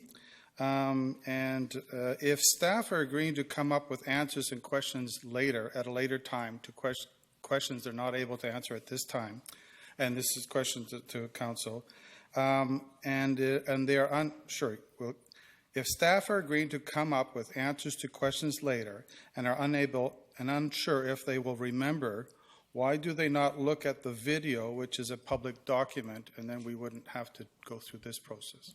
I think there's more to that, Mr. Bonner. One of it is it's right there. It's easy access. It's a way for us to track as well. We can't track off a video. And it's also just to try and streamline our process. So, we do now, we'll have the sheet. If it's referred to staff or referred to myself for the sake of argument, Ms. Gurry will be able to have a notation to that, and it can be then given out to whatever staff is appropriate. So, So, and a follow-up sorry, would be... Ms. Samra would like to answer. As we explained at the beginning of the session, the form for question period is so that the chair is assisted, not staff. The chair is assisted in ensuring that when people come to the podium at the end, that it's not a delegation and speech, that it's not opinions, that it's questions to council about agenda items. It has nothing to do with whether or not staff are going to rewatch videos to track questions.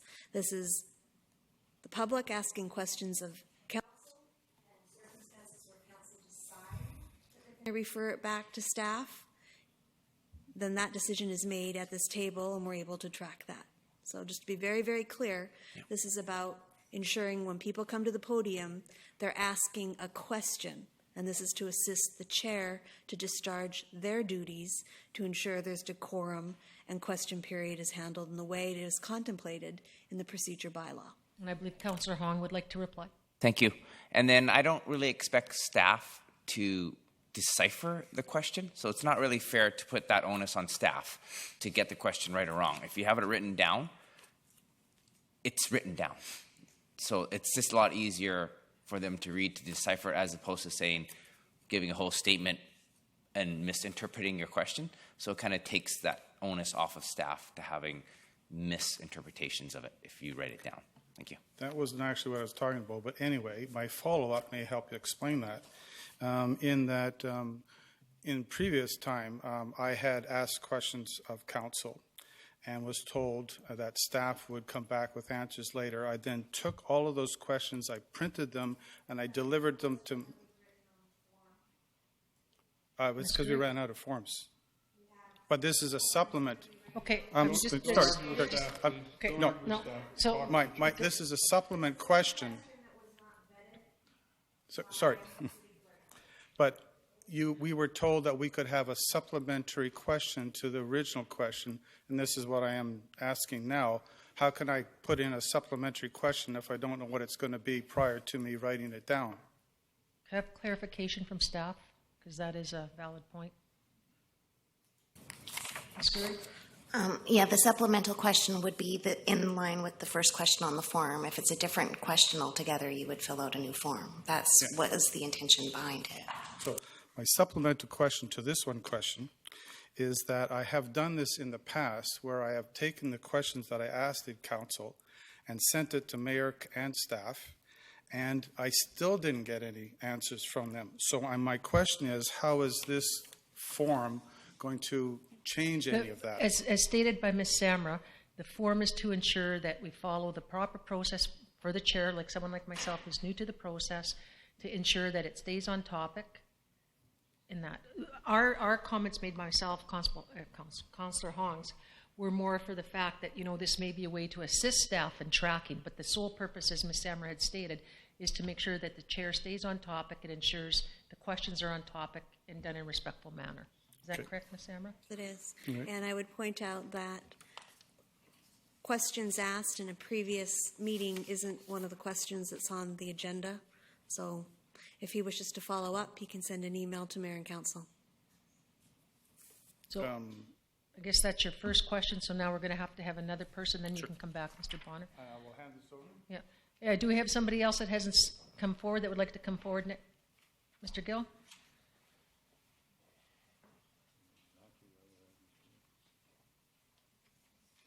Thank you. Okay. If you haven't seen enough of my face today. So I was just, in reference to agenda item 6C, I would just like some clarification on how the appeal process works if a question is not approved and then somebody believes it should be approved, and how this will be more efficient than the current process. Ms. Gurry? Thank you, Chair, through you to the delegation. So if I was to give your page back and say that it's not a question and you can't come up, you would be able to come up and say, the city clerk has said, no, this question is not related to an agenda item, and I disagree with her decision, and you would ask council to overrule my decision. Right then and there, like right at the meeting right now.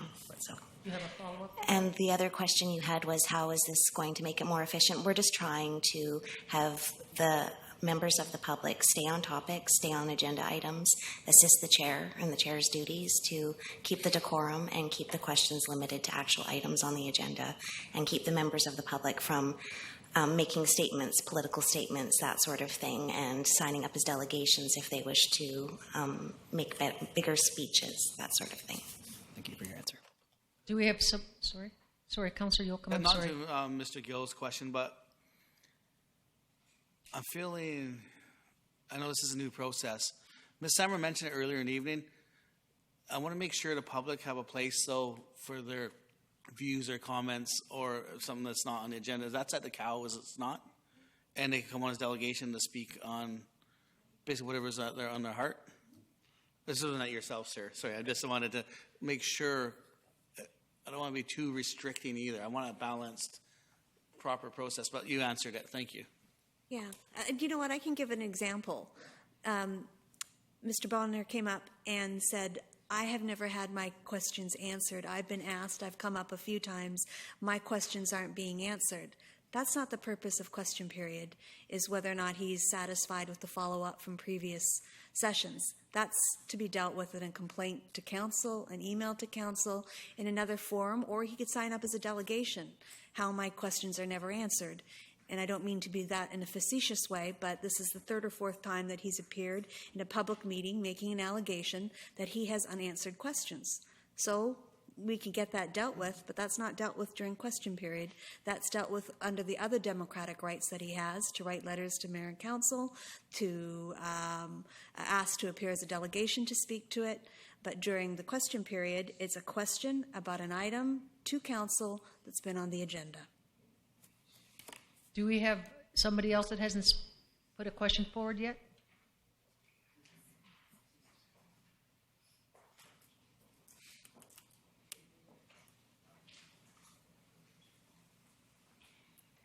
Sydney Robertson, Nanaimo.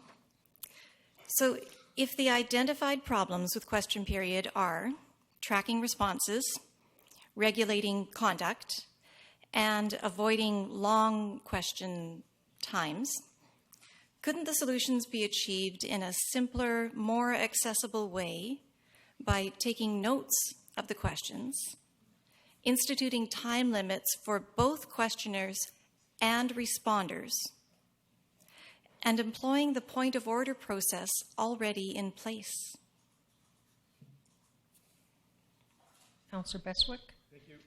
You missed a key piece in your three items that you identified. The fourth one was to assist the chair in delivering a fair and equitable process that kept the subject matter and the speakers on topic, on point.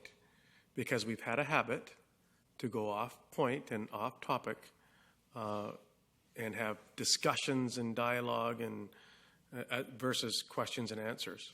So I think the fourth piece of that is to the benefit and the assistance of the chair, without having to see us call point of orders on each other and turn this into something that is really not necessary. Sorry if you disagree with my... I'm sorry. You're welcome to disagree with me. That's fine. I have Councillor Bredin. Thank you. I'm in total agreement with you. I don't think we need to spend this kind of time and detail on a process that we've used for years, and it has been relatively successful until the last couple of years. I think that this process being proposed removes the authority of the chair and hands it off to a staff member. I don't think that, I've thought about it. I've thought about it all night, and I don't think that that's a particularly wise thing to do. I think what would work better is if the chair was allowed to proceed as the chair is supposed to, and that the council exercise some discipline about how long we take in going back and forth and back and forth and back and forth with different members of the public who come to ask questions. I think the chair is perfectly capable of asking people to limit their preamble and get directly to the question. I think typically it would be the chair who would answer the question and move on. So I don't think this is necessary, and I think it really does seize authority from the chair. Ms. Gurry, did you have a comment? I guess I'll respond for city staff because while Councillor Brenn is respectfully entitled to her opinion, in fact, under the community charter and under the procedure bylaw, as we discussed earlier this week or last week, and again in our other discussion, the city clerk and the city manager both have unique roles and responsibilities. And the chair is to chair the meeting, to maintain decorum, and to ensure that parliamentary processes are being followed. In the instances where that does not occur, and this is one of the reasons why we explained at the beginning, is to assist the chair in carrying out these duties. Sometimes it's necessary for both the city clerk and the city manager to take steps to ensure parliamentary procedure goes forward. The city clerk has been delegated these authorities. It does not take any power away from the chair. They're able to have an appeal to them, and they're able to make a decision with the rest of council. Council can also exercise its other authorities while this is happening. So it's a perfectly logical, perfectly acceptable way to handle the meeting, because we have competing interests that we have to manage when we're in an open council meeting. I explained what those were earlier, and this is obviously something new, and as we go through how the logistics work, we'll make sure that the efficiencies are there. But the reason why we've taken this step is because the chair needs assistance in making sure that question period is carried out as question period is intended. There has been no subversion of the authority or the power of the chair. And I think it's very important to make a statement that the city clerk has the full authority to take the action that she has as the corporate officer and the head of legislative services, and I am absolutely supportive of this course of conduct. Ms. Gurry? Thank you, Chair. Thank you, Ms. Samra. I also just wanted to add, in the presentation earlier, I wanted to make it really clear that after the assistance of the chair in this process, making sure it was a question that was an item on the agenda, making sure that part of the parliamentary procedure was followed, because that is in the procedure bylaw, that then it is when the chair's duties do come into play. And it was on the screen about how the conduct of the person at the podium is still up to the chair to make sure is correct and the conduct stays respectful and all of those things that were on the list, and that the chair would then have the person removed eventually if they didn't listen to the chair's direction at that point.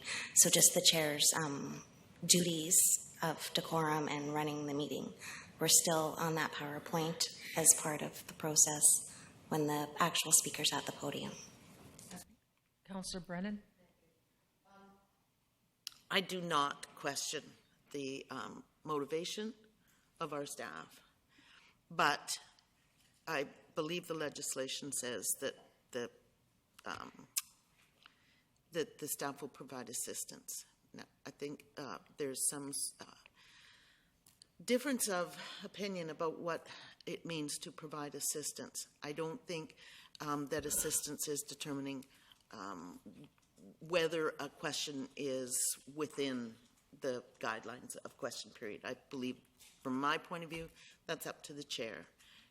He can request advice. But until the chair requests advice, I think the staff's role is to wait until the chair asks for advice. And if the chair hasn't asked for advice, then it's up to the chair to make a ruling. And we all know the process. If council wants to challenge the chair on a decision the chair has made, they can do that. It's a simple matter. I mean, Councillor Kipp knows that, and he knows that process, and he's explained it to us. So I think that this is a bigger response than is necessary. I think that it has it's moved bureaucracy very much into the political realm, and I don't think it should be there. That's, as Ms. Sammer said, I'm entitled to my political opinion, and in fact, it's only us that are entitled to our political opinions in this process. So. And I'll have Councillor Kipp. I would like to respond to Councillor Brennan. I would object to that. I don't think that the... I'm going to call this for a minute. Point of order for a minute, please.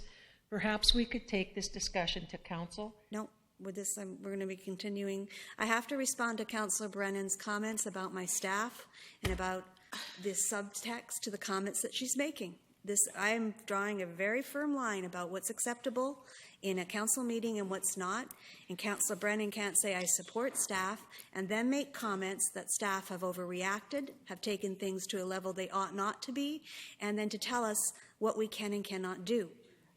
The city clerk and the city manager both have authorities under legislation and in our bylaws, and we will carry those out. You know what, Chair? No, I'm calling a point of order, and I'm entitled to do that. Okay. And the meeting stops until you've heard my point of order and ruled on it. Clerk? I'm sorry. I have to interject as a parliamentary procedure matter, and you cannot call a point of order on a staff member. You know what?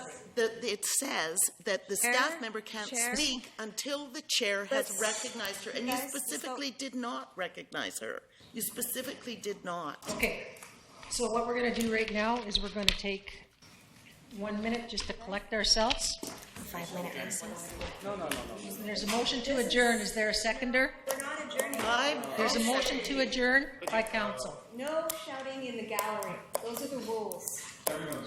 Okay, you guys, Staff is taking a break. We'll return. We'll take a 5-minute recess, please. Thank you.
I just want to be clear that I'm in no way impugning any of the motives of the city clerk in coming up with this process to try. In no way am I doing that. I still have to ask, having heard Councillor Bestwick's response, what there is in someone's conduct or someone going too long that could not be addressed by the chair, doing what's already authorized by the chair to do, being backed up by members of council perhaps, and or being addressed by a point of order which could be raised by any of you. What's left? I have Councillor Kipp. What I've seen over the time of this council is there hasn't been fair application of rules. That sometimes when we've called points of order, it's ignored. Sometimes when some other people have called points of order, it's been dealt with. So to try and get some consistency to the application of fairness. So when someone on the side of the 4 comes up or the 5 comes up, they're treated equally. They're treated the same tones, the same everything. And I want to say something now in the words of Jerry Berry, and I think there's a distinguishing difference here that people don't understand, that our staff is not accountable to the public. They have not been for years. They are not accountable to the public. Mr. Berry stated in a letter to me and the council, he stated, our current view is that we are not accountable to the public, and especially single members of the public, let alone parties whom are not local citizens or residents of the country. Council is. Staff's accountability is to the elected council as a body, and to that extent staff steers anything, it is the course set by council. Not that I've always agreed with. Disagreements with the course of the former council or of a majority is not the responsibility of the helmsman. It is the discussion with the navigator, ultimately adjudicated in an election. And so by our staff trying to answer the questions, they're putting in extra effort that they don't have to. Mr. Berry made it very, very clear, and Mr. Kenning very clear, and Mr. Swaby very clear, that they're not accountable to the public, or nor an individual. So when one person writes and says staff has to answer this and do that, they don't. So what we're trying to get here is breaking down that staff, we're accountable to you here. This is the one. This is the questions. This is the answers. When you're being mean, we try and stop it. If you're being nice, we try not to clap. And so what question period is, yes, that rule is there, that the mayor could do that. But I haven't seen it. And I'm glad this process is coming forward, that question period doesn't become a political stance and become a way for someone to get on TV before the next election. And that's what I've seen over my lifetime. It becomes that. So the validity of the question to say that staff hasn't answered my question, it's just not valid in the way local government is set up. Do I agree with it? No. Do I agree that they should be accountable? Yes. And that's why I fought for core reviews, why I fought for strategic plans, why I fought for those type of things. And decorum, I break it all the time. It's because everybody else does. It's because the world is uncivil right now. UBCM just put out a document about the incivility of people at the microphone attacking staff, attacking councillors, councillors attacking staff, councillors attacking people. So from my perspective, just like Diane went on for 10 minutes, you see, you're even how you're dealing with me now. I'm trying to explain something to you, and you just don't want to listen to me. I'm offended. Well, thank you. Okay. See, you turn your body on me. You react just like other people here. And, well, it's offensive. I'm leaving. Oh, thank you. I'm so offended by that.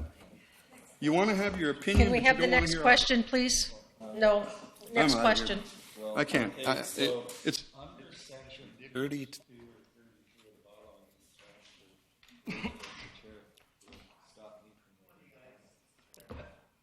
No, it's all in our council procedural bylaw. And that's what I don't like. That if you look at the procedural bylaw on question period, it says at the conclusion of the proceedings, the council members shall provide time to answer inquiries from the media and any member of the public, not staff. Okay. It also states that the chair shall determine, if necessary, when sufficient discussion has taken place. That's what I'm doing now. So Let us please move on. Ms. Chan. Hi. Is there any municipal precedence? Like, have any other municipalities done anything like this? I'm just curious. I'm going to refer that to Ms. Gurry, please. Thank you, Chair. Through you to the delegation. A number of different municipalities I know have sign-up lists. A number of municipalities have in their procedure bylaw, which we're looking at putting in, is a time limit for people at the podium, for both the people asking the questions and the council responding. So those are all items that could be added right into the procedure bylaw themselves. But if it's not called for in the procedure bylaw, a number of municipalities have sign-up sheets where people come to the meeting and sign up for what they want to speak on, that sort of thing. So it just depends on the municipality. But there is a number that do different types of stuff like this. Councilor Lord. To your question, a number of municipalities do not have question period at the end of the meeting. They limit it to the beginning of the meeting. Have to read the reports beforehand, and you don't get to ask questions based on what you're hearing at a council meeting. Okay. Do we have a follow-up question? I do. Is it possible? I'm not trying to disregard any work staff has done. I'm just asking, as a student, research is my nerdy thing. I'm just asking, like, is it possible for me to be emailed parallel municipalities? Like, was any... You can just Google it. Okay. Okay. For I'm sure. sorry, but our just staff wondering- is super busy, and Sure thing. I appreciate your concern, but you could probably Google it. I definitely understand that. I was just wondering if there was anything compiled. Yeah. Thank you. Thank you. Next speaker. No, I have a comment for Ms. Chen. Sorry. Thank you. Councillor Yeo. No worries. Thank you. Don't really have an answer for anything except this is new, and I'm not sure, to be quite blunt, if I'm a fan of the paper and people having to run around and what I sort of witnessed earlier. But I know it's a process we have to try to incorporate or make improvements. So, sorry. I wasn't ready for today. No, yeah, so what I'm trying to say here is I hope there's some feedback to maybe if this isn't the solution. Obviously what we're seeing isn't working. I think no one in this room would disagree with that. I don't find any light of it, but nevertheless some positive solutions, and maybe the forum isn't the answer because it didn't seem like it, but we'll see. And so if you have a great suggestion, I look forward to it, or anyone in the crowd this evening, because I'm not sure if I'm sold on it yet myself. Just wanted to share this is my take, what I've witnessed. But it might be a good starting point. At least we're having a conversation now. Because what's not happening, ideally the chair idea would work, but it hasn't worked in 3 years. Okay. Thank you. Thank you. We have a new speaker, Mr. Leon Cake. Not really a question. I'd just like to compliment council tonight. Up till about maybe 20 minutes ago, this was probably one of the best council meetings we've had. I think there was good dialogue, good debate. I think that everybody engaged and respected each other. I think what Ms. Gurry's trying to do is make proper protocol at this podium, which I think is what is needed. And I think the communication and the respect that Acting Mayor Armstrong has demonstrated is wonderful. I think you've done a job that's been missed at that chair for a long time. And I say that because of the way that you gave respect to everyone, staff and council members. So thank you. Hopefully you'll enjoy your night when you go home. Okay, thank you. Mr. Bonner?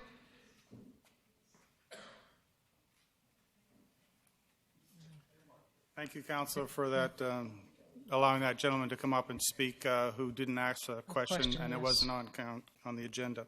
But thank you for having the flexibility.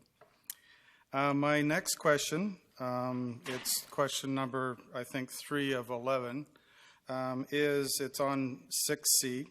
Has anyone on council asked for this procedure to be put in place, and if so, who? I'm just going to remind you, Mr. Bonner, again, from my understanding, it's a decision that is made by staff, which they're entitled to do, so that's how it came about. We heard about it today. So no one asked from council. That's what I'm just trying to...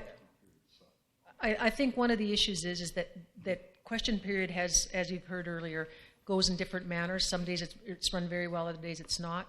And it's become increasingly, I guess, from some people's perspective, harder to manage. So they wanted to bring some formality back to it. Like, I mean, this is one option that you're looking at. I personally like the timing thing where you have 3 minutes and I have 2, whatever, but, you know, that's something that we can look at. I really want people to try and be open about it, to try and let us streamline the process, see if it works, and I'm sure if everybody is in agreement, we can reassess. Okay, thank you. Do you have any other questions? Okay, Mr. Bonner, I think the mic is yours. My next question. Has anyone on council, I have to do a preamble this because else you're not going to understand the question. Councillor Fuller mentioned earlier in the conversation regarding 6C that there were people that weren't able to come up and ask questions. And I'm wondering if anybody on council has noticed in the past years someone from the audience unable to ask a question because it was being dominated by someone else by the end of the evening. And if so, when? I can speak to my own self for being here one night till almost 12:30 because we took that many questions and trying to get everybody accommodated. And I think what people forget about, our staff has worked a full day. They start at, 8:39. They're still working. And to keep them here to 12:30 to me is not right when they have to go back to work at 8:30. So we have had it go much longer. So that is a concern from my perspective that the staff is expected to stay here that late. Mm-hmm. So I don't know if there's any other comments by any councillors. Okay. Do you want me to go back and come back? Circle back. Okay. No, just stay there. Thank you. Well, that was already asked. Now, here's the question. Really, it's just kind of a procedural question. What happens if you come up with a question during question period? Do you have to fill in another piece of paper to ask the new question? I believe that would be correct. Okay. Will we be provided that time to do that? Ms. Supplementary? Yes. Okay, thank you. Now, these questions I didn't have a chance because we didn't have paper out to fill them in. So may I ask them then?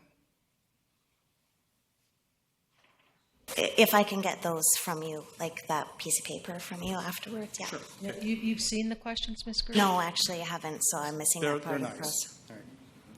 Okay, if I find the questions out of order, Mr. Bonner, I will tell you that, okay? Okay. Mm-hmm. Thank you, Chair.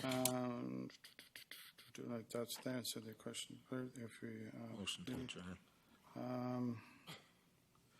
Notice the only question. Okay, that was the example. This is question Councillor Kipp through you. A couple of times you said we are trying to make this like more civil, and you just mentioned we are trying to do this earlier. Did you have any input to this prior to today? I've questioned question period for quite a while. I've seen the decorum slide, and I have mentioned it. I could probably dig up a couple of emails where I'm thinking this isn't working. We've talked about it before. I think we talked about it a few months back, and it took staff a bit of time to get to this point. But yeah, no, I think question period was originally an intent for the media so they get their story and run off and do their story. When Larry Thomas used to sit over there and all the old good media boys and girls and gals and men and women. And so now it's become, like I said, more of a platform for people. And we're the council.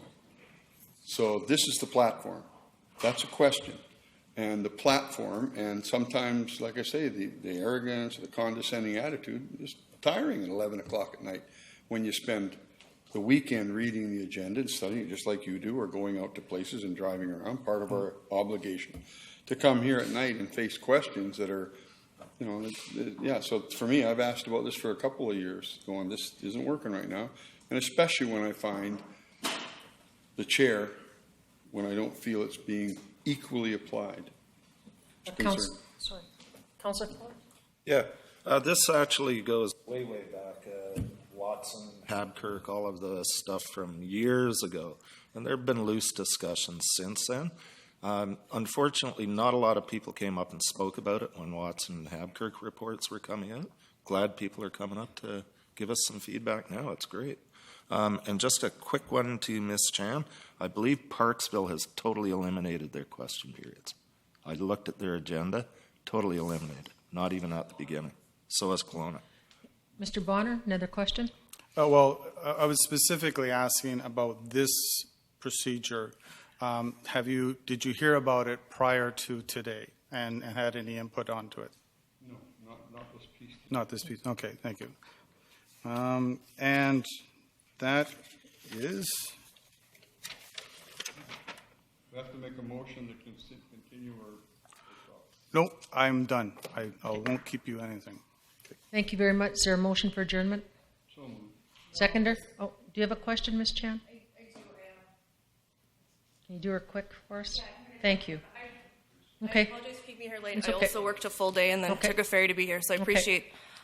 If quorum is Councillor Yocum. lost during question period, what happens to the questions that have been submitted and then approved to be asked?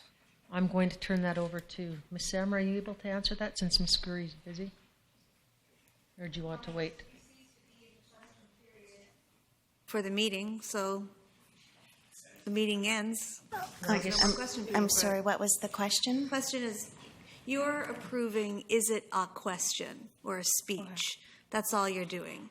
If council decides to end the council meeting whenever they decide to end it, because that's their choice. Yes. Even though 20 people might be out there with questions, when they choose to end question period, it ends. Right. Okay. Thank you. I appreciate that. Do you want the written? Motion to adjourn? Just quickly to that. You can send your question in. There you go. That's Send your question in. Okay, okay, let's, motion to adjourn, seconder? All in favor? If Opposed? one person Okay. answers from 9 council